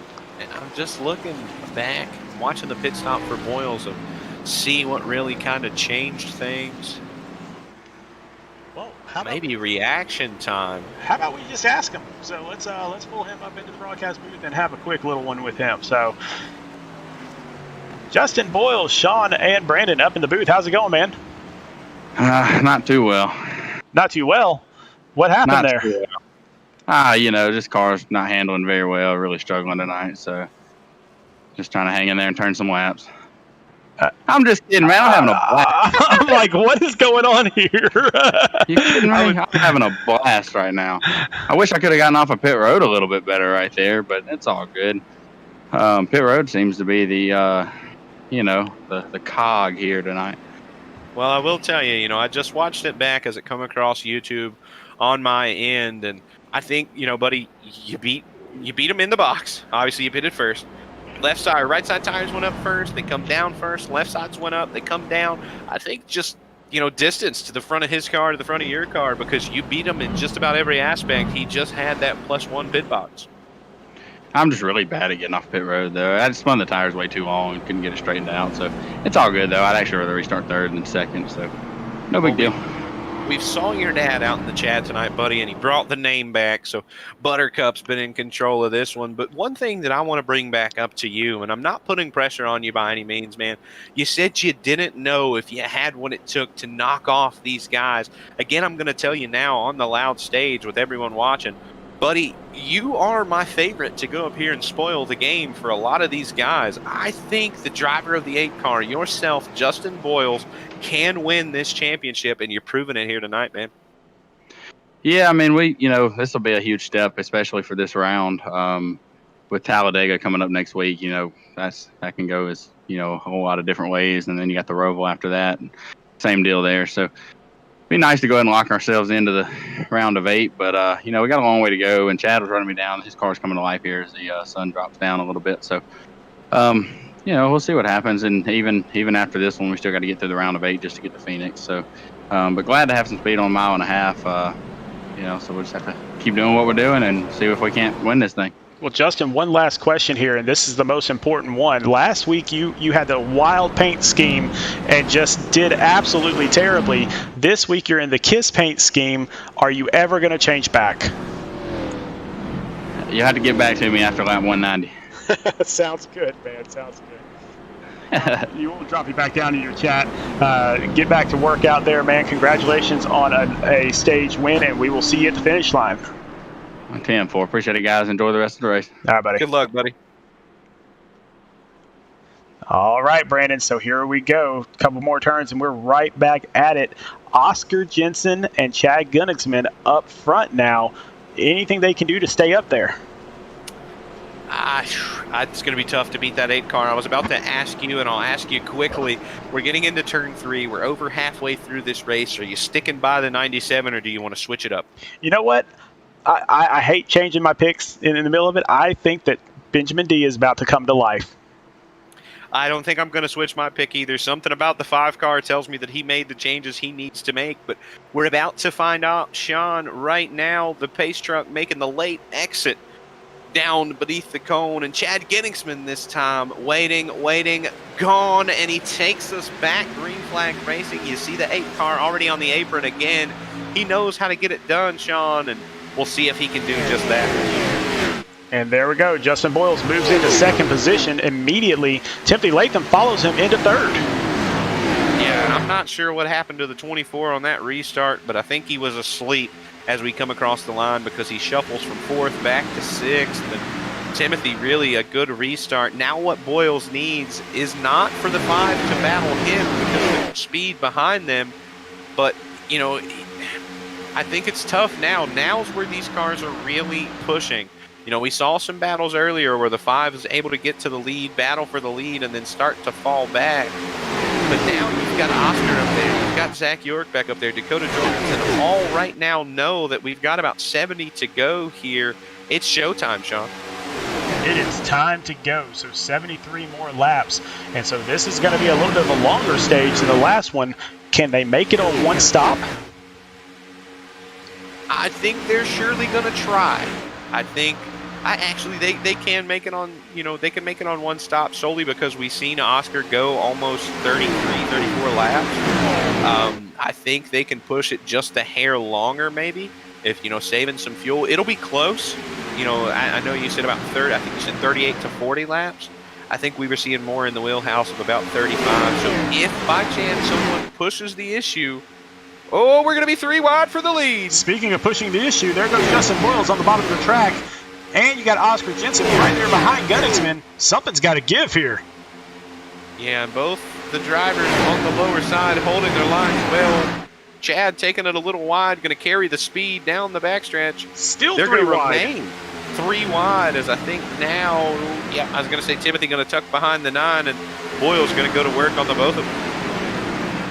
And so Boyle's back to the lead. And so he will lead another lap. And let's see if he just about got off the track there. He touched the grass. Yeah, and I think the one guy licking his chops right now is the guy in 4th place, Oscar Jensen. These guys are racing hard, side by side, using the tires. And Oscar says, hey, guys, do the thing. Burn the tires down. I'm here. I'm here this time. I'm not behind. I'm not driving through the field. I'm right here in the back door as we see Timothy pull a slide job on Boyles, get a little loose, head to the bottom of the track, and now Boyles going to try his hand for the lead on the high side. Great racing so far in this stage. 70 laps to go. Is this too soon to be racing like this? In terms of what's happening behind them, absolutely. You got some guys back there. Oscar, now Chad has backed out of it. He's not using the tires the way they are. I think it's a little too early. However, Oscar faded a little bit there. So the 2 cars that you're really worried about on the long run, Sean, one of them's inside right now using his tires as hard as you are. The other's about to be forced side by side as Dakota Jorgensen makes his way back up through here. Oscar kind of not showing the speed early. So yes, I think it's both a good idea and a bad idea, as crazy as that sounds. Well, so my pick, Benjamin D, he has fallen all the way back to 10th position. I'm hoping he's going for the long run here. He could very well be saving the tires on that 97 machine. I think we saw Oscar do a lot of that early, and maybe what Oscar's doing here because, draft, Oscar should, in theory. Oh, Greg Edney down onto the apron. He does save it. But, man, he's down there in no man's land. Through the grass, down to the apron with a nice save coming from the driver of the 30 machine. But, Sean, speaking in terms of that, that's really the only action we've seen tonight wreck-wise. That is all we've had, and everybody else has been just super clean all night with the exception of the occasional scrub up a wall. Justin Boyles takes that lead back once again. Let's see if he can start to pull away.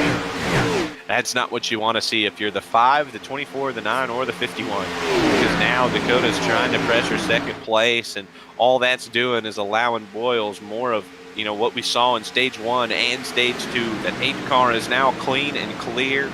If they start getting side by side behind him, it becomes a danger because the 8 car is going to drive away. Now Oscar has 3 cars between him and the 8, and Chad Ginningsman, 2 cars between him and the 8. So obviously if Justin gets away here, it's not going to be good for those guys.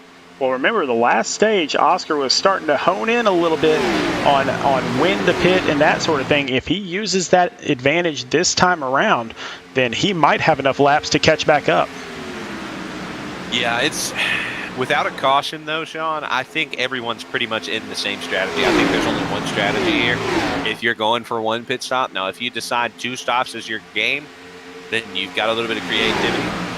Talking, just lap, I think we went back green on like 113, 114.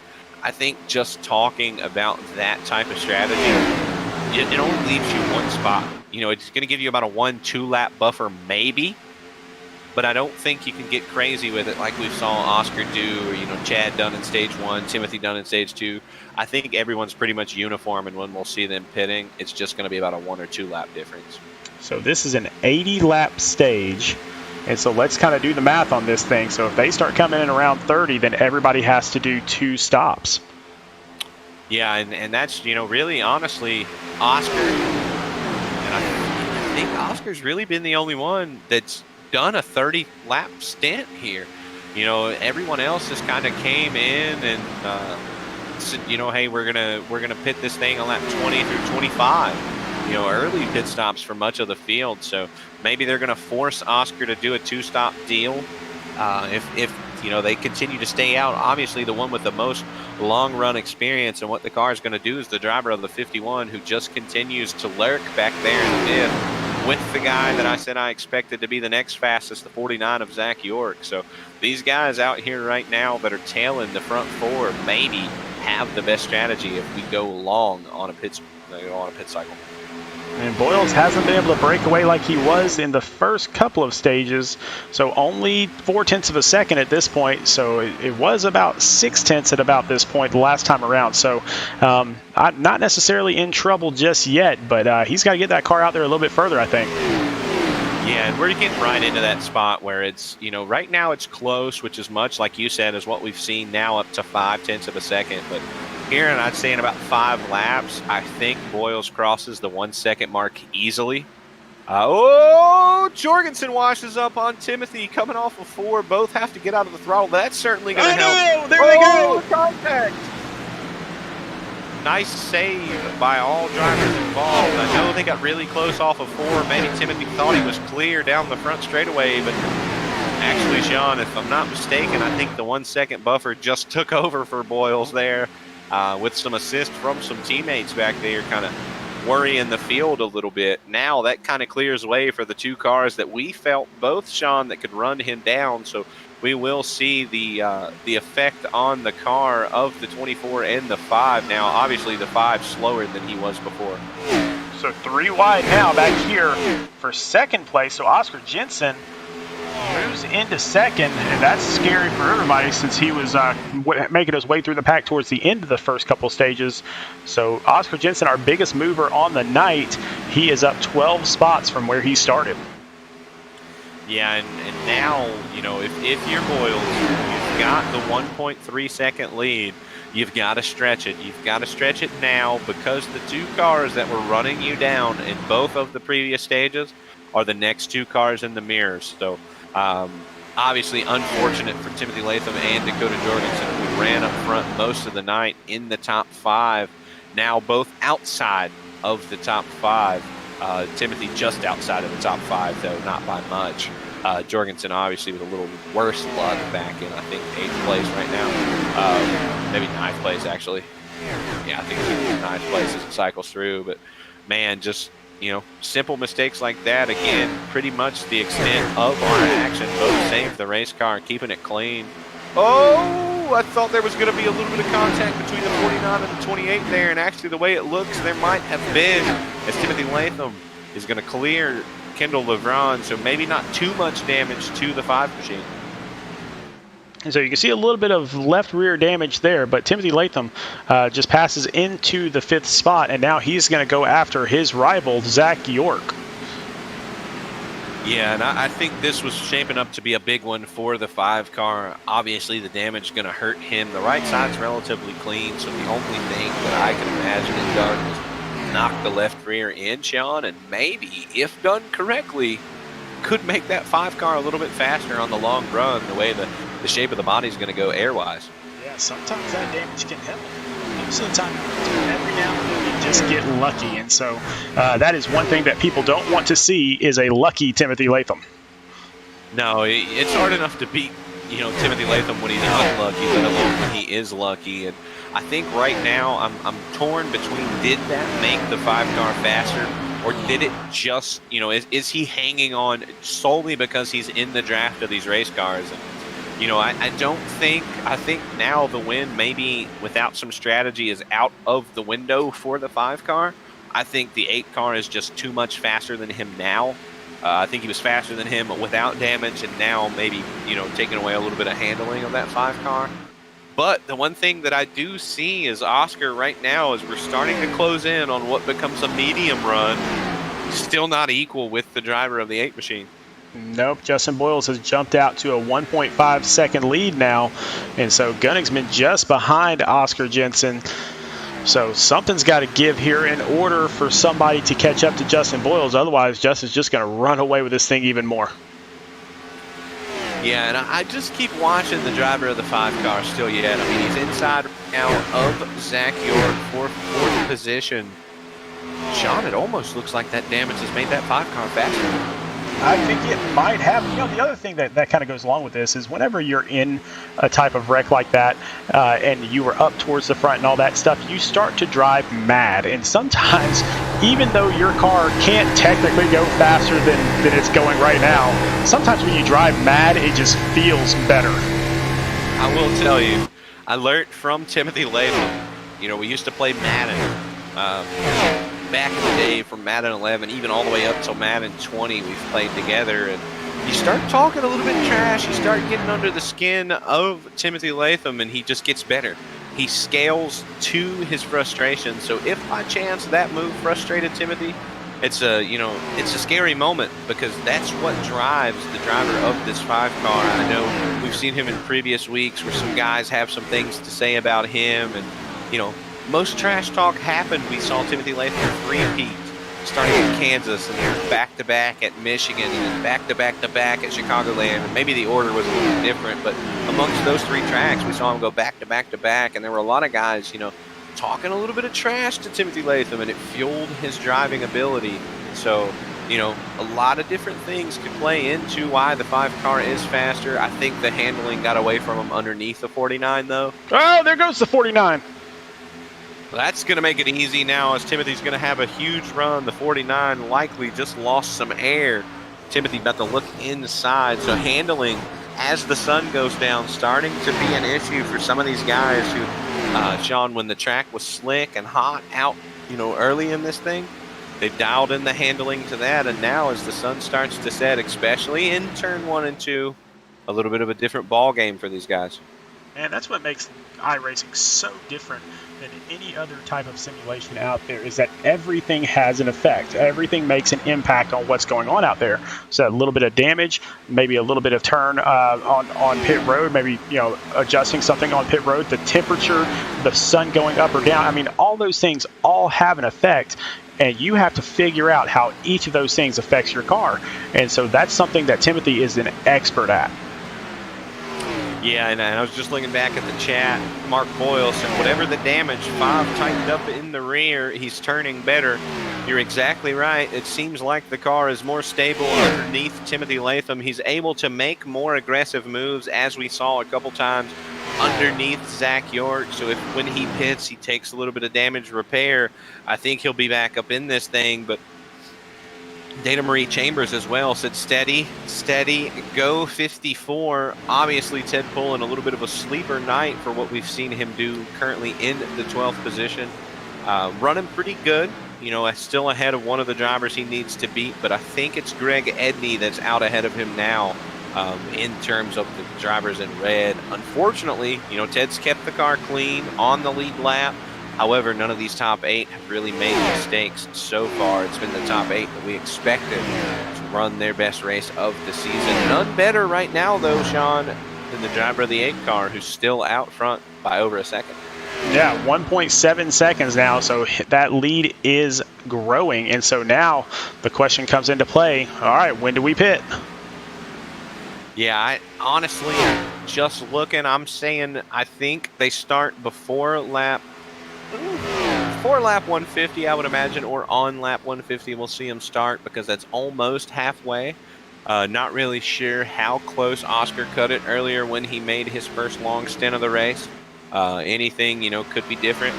You know, he could have cut it down to literally 0.1 gallons of fuel left. He still could have had a gallon in the bank. So only these drivers know that information now, and we'll see realistically how it plays out as we continue on. Well, it sounds like they're going to have to go to at least lap 150 in order to have any shot of making a fuel run. And so if you're talking about one stop, which it looks like there's not a single person out here that is looking at a 2-stopper. So this is going to get really interesting to see who can save fuel now.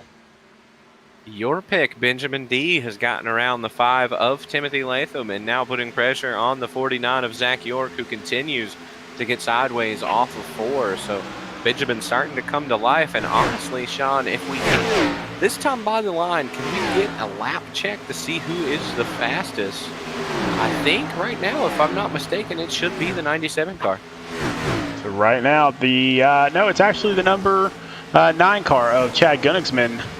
Nope, sorry, take that back. Justin Boyles is just a hair faster, so not too shocking. He is out front and just growing that lead, but Benjamin D moving up into 4th position.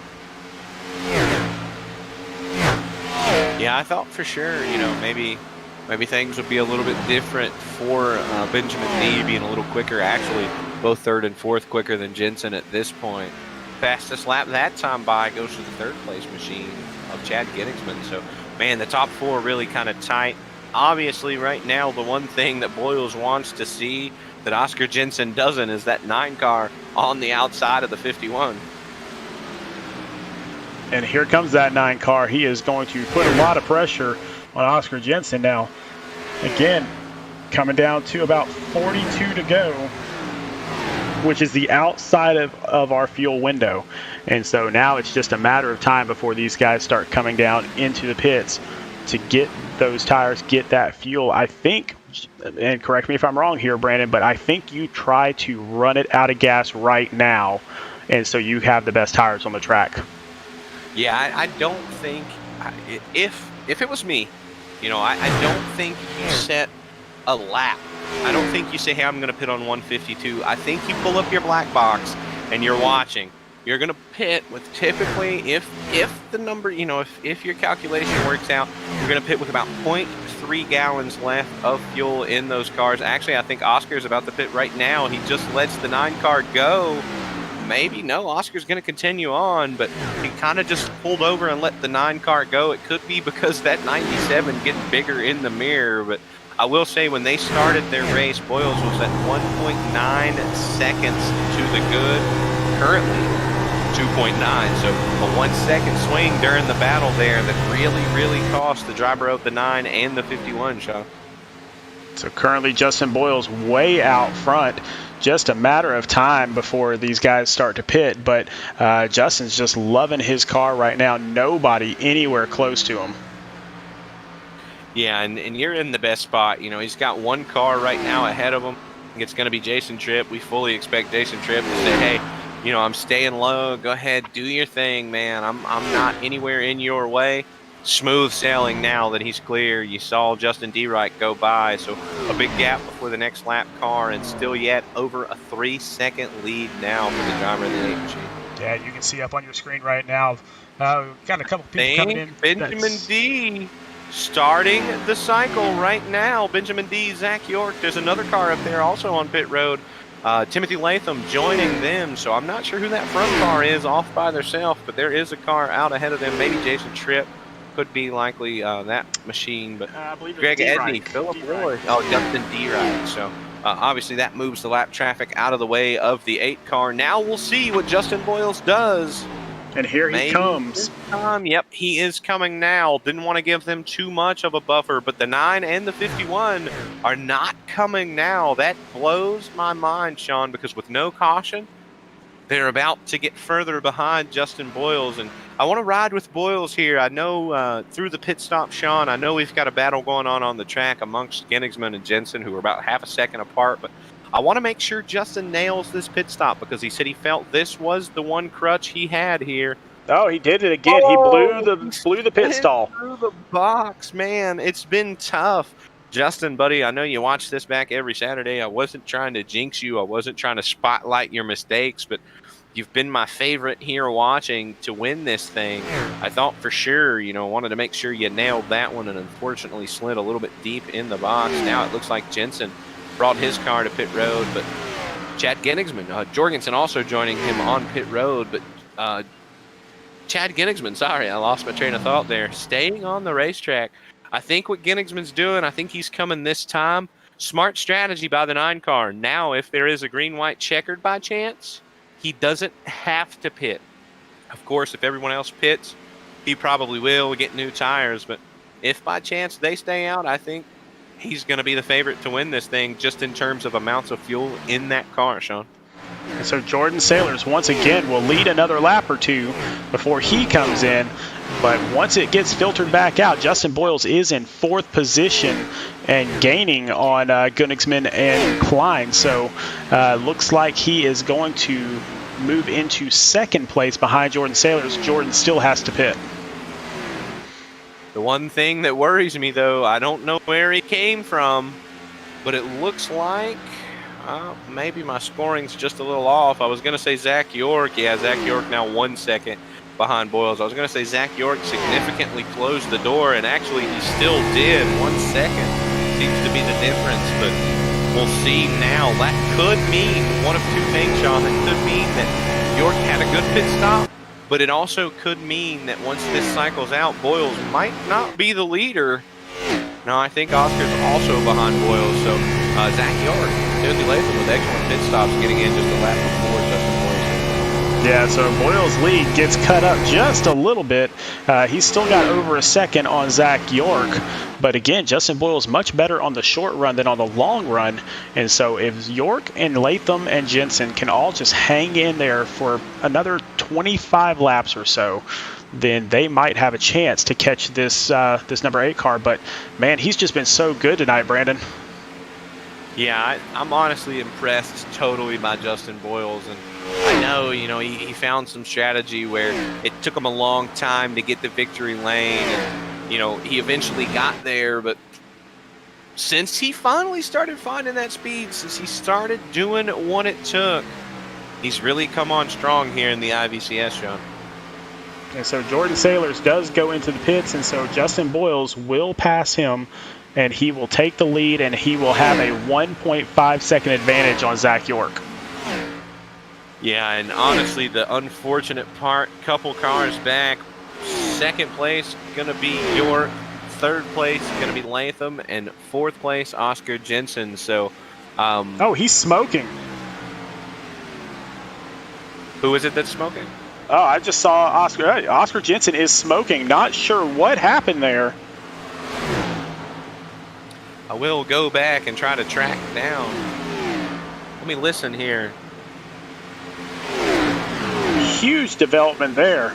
Oscar Jensen car is smoking, going back into the pits another time. He is going to drop all the way back. He is going to go a lap down easily as he brings his car in, and there's got to be some damage somewhere, Brandon. Yeah, I believe I was listening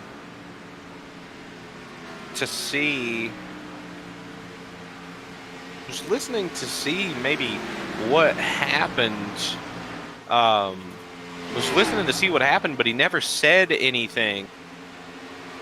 Sean, I'm going to jump away for just a moment and see if I can catch up with Oscar Jensen and see what exactly happened. All right, buddy. You go check that out. So we will watch as Justin Boyles now with a 2.8 second advantage over Timothy Latham, who just passed Zach York for 2nd place. And so we are back to the Justin Boyles-Timothy Latham contest, even though it's still about 3 seconds apart right now. Still, they've been fighting all night long for these top 2 spots.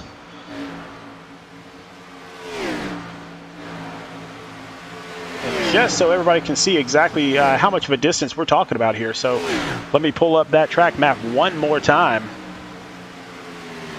And you can see that is the 5 and the 49. They're basically right there next to each other. And then the 8, almost half a straightaway ahead. And so that is your advantage right now, as Justin Boyles has just been dominating this race all day long.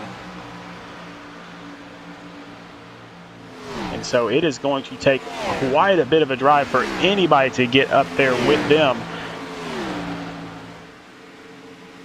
Sean and Phil, I bounced down, wasn't able to catch up with Oscar as of yet, but I did bounce down and let Boyles know, or one of those guys that Boyles did actually call it out, that we were going to try to catch up with Oscar Jensen to see what was going on. I wasn't able to actually talk to him.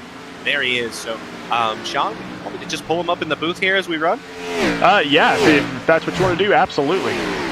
All righty, I'm going to get him up here real quick. So Oscar Jensen, Brandon Browning, and Sean Griffith in the booth, buddy. We saw a lightning fast 51 car coming through the field, buddy. What went wrong? We saw the car smoking. Too aggressive pits call, probably going on there.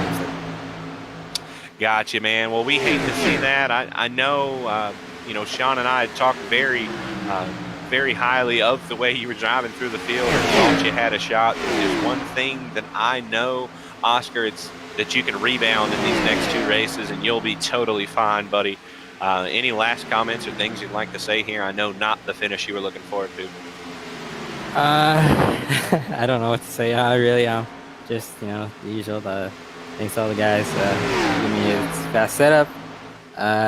Sucks that I screwed up and cost myself a race, and we'll move on and go to next week. Well, buddy, we'll let you go. I know, obviously, like you said, not the finish you were looking forward to. I know you are a super fast driver everywhere, and I'm confident in the ability of that 51 car, buddy. Good luck on your rebound throughout this stage. Yeah, thank you all. All right, so Oscar Jensen unfortunately out of the race. And so up front, though, Justin Boyles has gained even more time. So 4.5 seconds is now the lead for Justin Boyles. He is trying to put this thing to bed. Well, let me tell you, I've got to say, and I heard it, and like I said, when I jumped out of the Discord, I went to try to catch up with Oscar Jensen. Do you want to know how comfortable, Sean? I know you don't have your driver chat on. Do you know how comfortable the driver of this 8 car is right now? He's probably sleeping right now, honestly. He came across the radio and says, hey, does anyone know the score of the Boston Celtics Miami Heat game? He's not even worried about these guys right now. He's worried about a caution and his Boston Celtics trying to even it back out with the Miami Heat. So I did go down when I talked to him, see if we could get Oscar up here. I confirmed the score for him. Unfortunately for the guys behind him, as a Boston Celtics fan, they're currently winning. And it put more fuel to the fire for Justin Boyles. He's even more excited now, so could be dangerous if we stay green. I don't think there's anyone touching that 8 car. Well, right now the best race out on the track is Dakota Jorgensen and Kendall LeBron here. And so Dakota trying to catch back up after that little incident that he had with Timothy Latham. Just not sure if his car is going to have what it takes. You can see a little bit of damage on his hood.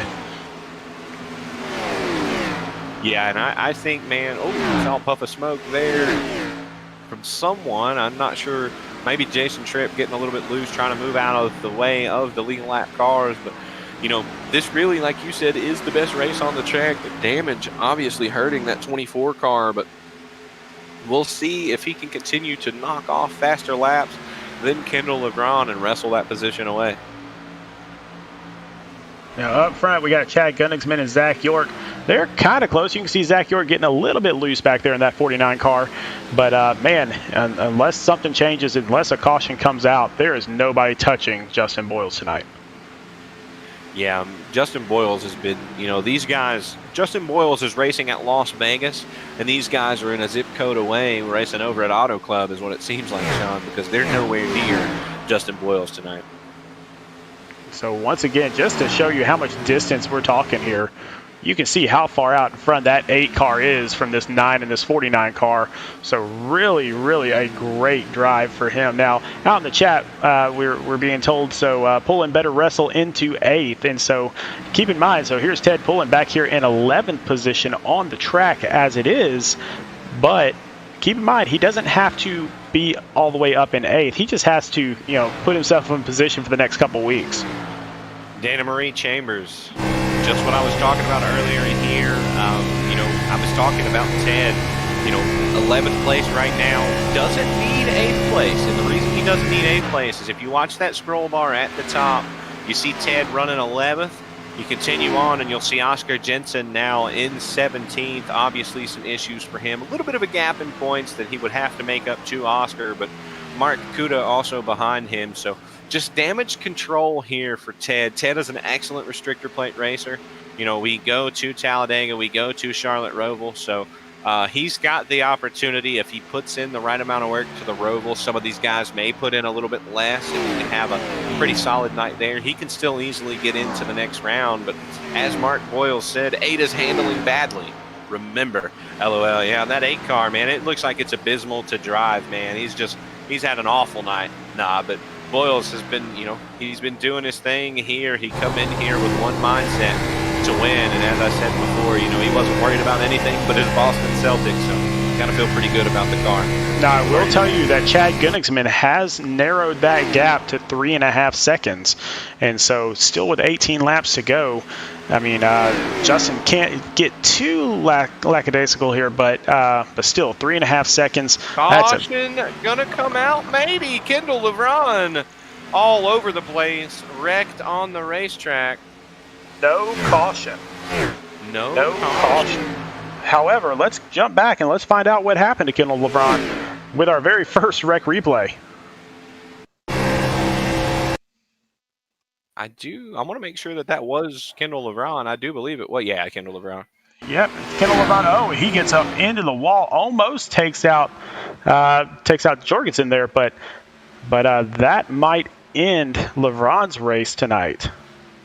Again, for Dana Marie Chambers, that's exactly what you were waiting on. Another driver, even though he's running in 11th, well, now 10th, obviously. Another driver bites the dust ahead of Ted Pullen. So a couple of things coming full swing. Not really that I expected here, more so at, you know, Talladega and the Roval as we run. But obviously, a little bit helps here, a little bit helps there, and eventually Ted Pullen will be in the next round. Scary moment, though, if you're Justin Boyles, who was long out front in this thing. Do you think maybe he got a little worrisome there that he was going to see a caution? Well, I think that worried him a little bit, but at the same time, the other thing that should be worrying him is Chad Gunningsman shaving off another 1/4 second. Yeah, I just, you know, 24 to 15 is about 9 laps. So 9 laps a second, it's about 1/10 a lap. I just don't think he's going to get there, Sean. He's got to be at least. Actually, let's check yet again if we can. I know I ask a lot. Can we check the lap times this time by? He has to be 2/10 faster this next time by, or it's just not. And that's every lap from here forward. Oh, Boyles, obviously he's going to be faster. Boyles was a little bit loose there, so we'll see this time by. I think he will be the 2/10 now. So this obviously probably not the lap to count that on. We'll see also what the lead is at the line. Although it looks like Gunningsman had trouble too, because actually Justin Boyles is gaining, is pulling away. So 31.901 for Boyles and 32.4 for Gunningsman. So wow. Gunningsman had some issues on that lap. Some major issues, being about 5/10 slower that time. So if you're Boyles, don't push the car that hard, buddy. Just ride this thing out. I know you're going to watch this back, and man, you have executed a beautiful, beautiful race here tonight. Hopefully at this point we don't see a caution, because anything can happen on a restart. I think you've earned this one above all else. You came prepared, Buttercup. Bring this one home. This time 12 to go, and the battle for third, Sean, heating up rather quickly. Yeah, Latham really putting on some speed, and it looks like he's going to make that pass on the bottom there of Zach York. Oh, nope, I spoke a little too soon, so was not able to complete that pass, but he was catching him awfully quickly there. Yeah, and you know, it really surprises me that he kind of, I think the damage now, there's York into the wall. It seems like every time the 5 gets close to the 49, he somehow finds the outside wall. So that made for an easy thing. And actually, ironically, I think that's who Tim was talking to a moment ago in driver chat. I think he said, Zach said he had hit the wall, and Tim said, hit it again for me, make sure you spin out. So stage 1 complete for what Timothy asked for. He definitely knocked the wall down there. So we'll see what happens from here. But it looks like, just watching from Zach York's car, it looks like the handling is starting to go away on the 9 car out in front of those guys. So if we don't see a caution, and we don't see the 8 car in trouble, it's getting tough now. So let's take a look at this 9 car and see if he gets off those corners cleanly. That one didn't look too bad, but obviously he had trouble a couple laps ago, because even after Boyles almost spun the car, Boyles still had the faster lap. So it looks like he's having to slow down quite a bit through these corners in order to keep that car going straight. Yeah, and it's, you know, right there you can just see how slow that car actually looked in comparison to what we've seen Boyles doing. Boyles has one more person to worry about, and it's the Iceman. I think he's going to have no problem getting by him. Thomas Rutherford maybe here. Yeah, looks like he's going to stay high for Boyles. Hopefully doesn't tag the wall up there. Nope. Well control for the 44. As Boyles down on the apron underneath the 44. This will be the last of the cars to worry about. PJ obviously behind him there. So 7 laps to go now maybe, or was that 8 to go that time by. So Boyles kind of in cruise control here, just has to keep it off the wall, keep it on the racing surface, and a little bit faster than the 9 car. And once again, you see the track map, you can see it up there that Boyles has nobody in front of him until Justin D-Wright, who's a full straightaway ahead. So as long as Justin Boyles keeps this puppy straight, there is nobody going to touch him, because Chad Gunningsman has fallen back to 4 seconds behind Justin. Yeah, and you see also on the track map, you don't have a lot of cars together, Sean. You don't have a lot of opportunity for a caution to fly here. It's just clean and green. About the closest battle right there. You see it behind the leaders, Thomas Rutherford and PJ Engelkens. I'm not sure whether or not, nope, not going to be for position. Engelkens is 3 down. Rutherford just went a lap down. So not really going to be for position there, but those are about the closest 2 cars. Next closest, I would imagine, Timothy Latham and Benjamin D on the racetrack back there. So Zach York also in the mix. Realistically here, should be clean and clear for Boyles, barring anything crazy. I'm looking out on the track to see if anything's close for position at all. Not really. Everything is at least half a second difference, so it doesn't look like there's going to be too much changing on the leaderboard here anytime soon. I know Latham put up a valiant effort to try to get back up to the top 2. He will probably fall short of that, as Chad Gunningsman's still 3 seconds out front. Yeah, and one mistake, honestly, and he'll fall back out of a podium finish there with Benjamin D just about exactly half a second behind Timothy. So we will see what's going on with those. But up front, this is all about Justin Boyles. He has led most of this race. And Mark Boyles out in the chat saying, longest 8 laps of my life, which is absolutely accurate. When you have this big of a lead out there on the track, all you want it to do is be over. Yeah, and especially, you know, just imagine, Mark, for terms of, you know, Justin behind the wheel, I imagine they were much longer for him than they have been for you. But here we go, Sean. The battle for third now very, very hot. Benjamin D wants that 3rd position badly, and we know that Latham is a little bit out of sorts. He's got a little bit of damage on there, so can Benjamin make the pass? And even more importantly to Justin Boyles, can he make the pass cleanly? Yeah, I don't know that he can get there with enough time now. 3 to go. Boyles has been given the bottom for the lap traffic that he has caught there, but I think, you know, you might have to use a little bit of the nose if you want it, but is it really worth it, Sean? Is it worth one more point for what, you know, maybe Timothy, we get down to the Roval and Timothy gives him a return bump and takes away his entire playoff opportunity. Obviously, Timothy more secure in his spot than Benjamin D is, but they're side by side now. We'll see Timothy maybe just going to let him go here. Yeah, our 2 picks doing battle out there, so just throwing that little shot in there. But Benjamin D taking that 3rd position. And I think Timothy Latham is really just going to let this one go. I honestly don't think I see Timothy Latham. Well, let's see. As soon as I say that, there he goes. Oh, no! Oh, no! Good save by both drivers there. Benjamin D trying to take the line away. Timothy was there very solidly. So, white flag. Catastrophe. I know we haven't really focused on Justin Boyles, but he's again in another zip code at this point, Sean. Maybe even another galaxy on these guys. Through turns 3 and 4, he could count it down now. Just 1 turn left. Perfection, aside from a couple pitch point strategies for Justin Boyles, who brings home the win at the Desert Diamond 285 at Las Vegas. Mr. Boyles, welcome to the round of 8. Mark Boyles, your baby boy, did it. He is out there, and he has destroyed the competition tonight with almost a 4.5 second win at a 1.5 mile track. Unbelievable drive for Justin Boyles.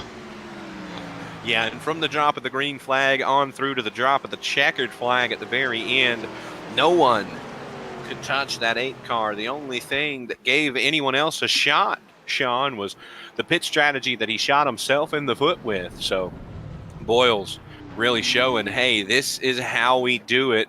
This is how we make the round of 8. More importantly, the bonus points for winning this race will obviously lock him into next round, but give him 3 more bonus points, moving closer to locking his way into the round of 4.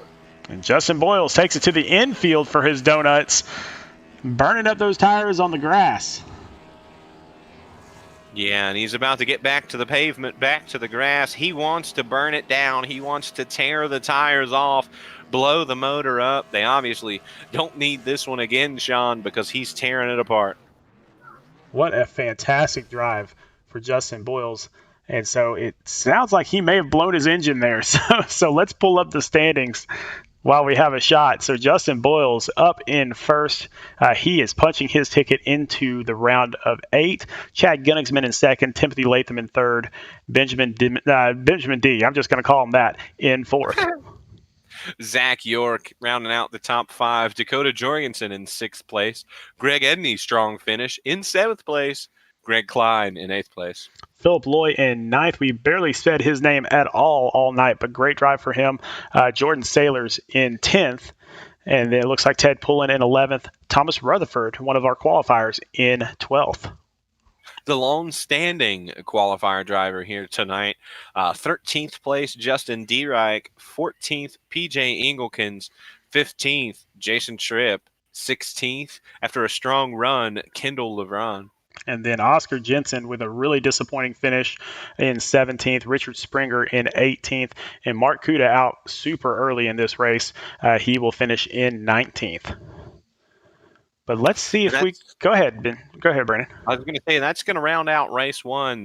The guys that I want to highlight, you see there, 3 of the bottom 4 qualified for the round of 12, so not the start they wanted. One much better than the other. It's going to be Oscar Jensen, who obviously had some more bonus points than the other guys, was able to kind of survive this bad finish, but he can't have another one, Sean. So let's see if we can get a hold of our top 3 and get some interviews. It's going to be relatively simple.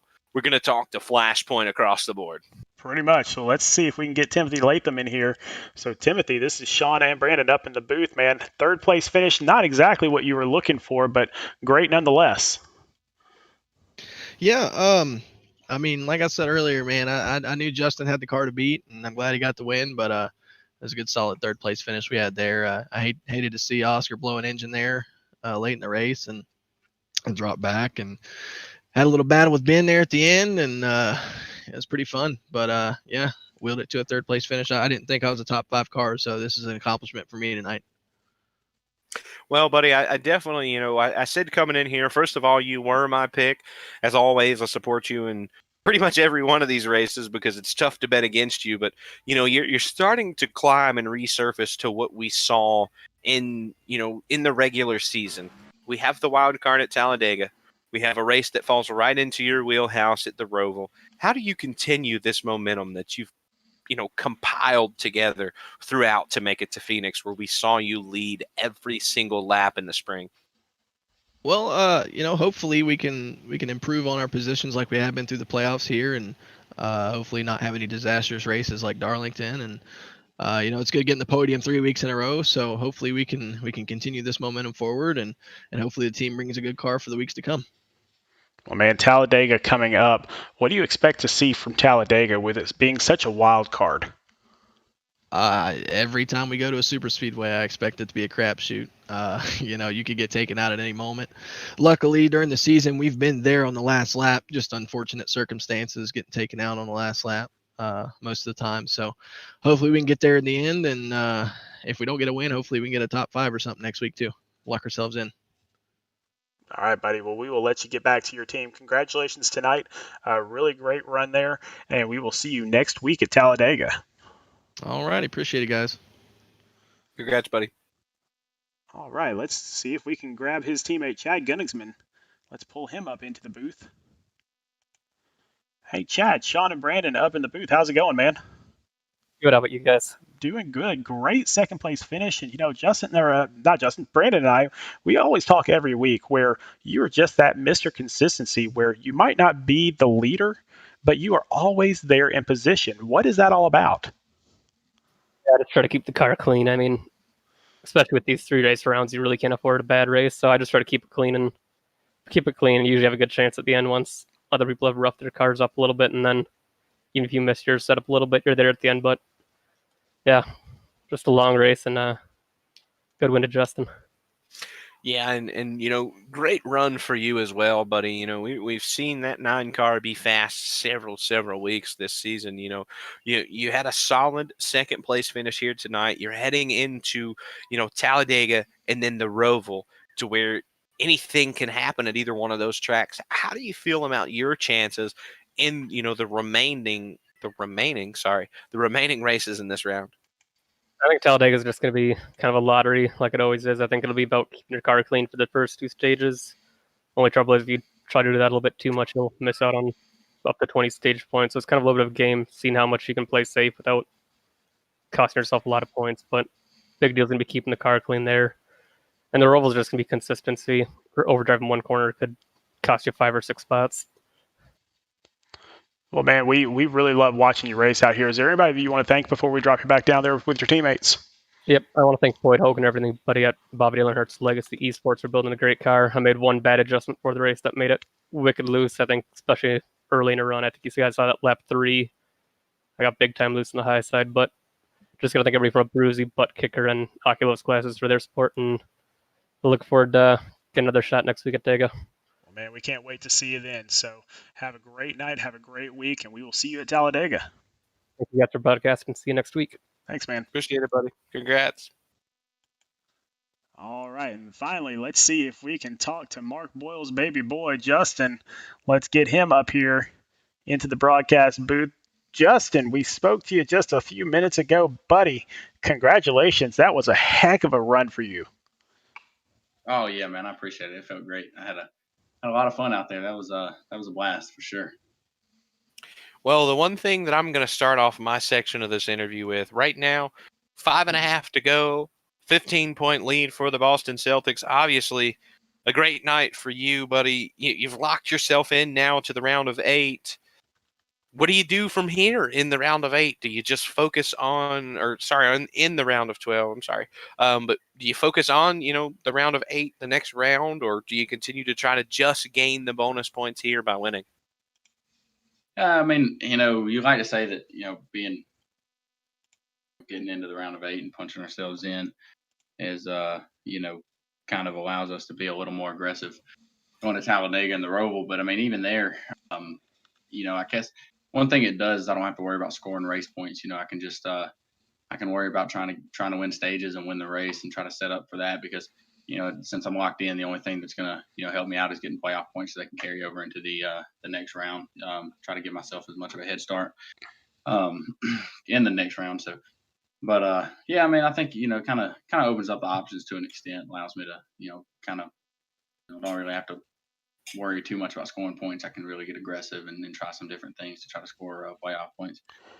Well, now that you're in the round of 8, is there a race in that round that you're looking forward to? What is it? Kansas, Texas, and Martinsville? Yes, sir. I believe you're correct. Yep. Those are all 3 very enjoyable tracks. I think Martinsville is, that's kind of we had a good run there earlier on in the year. Had a lot of speed, just made a mistake, locked the brakes up in the corner and spun out.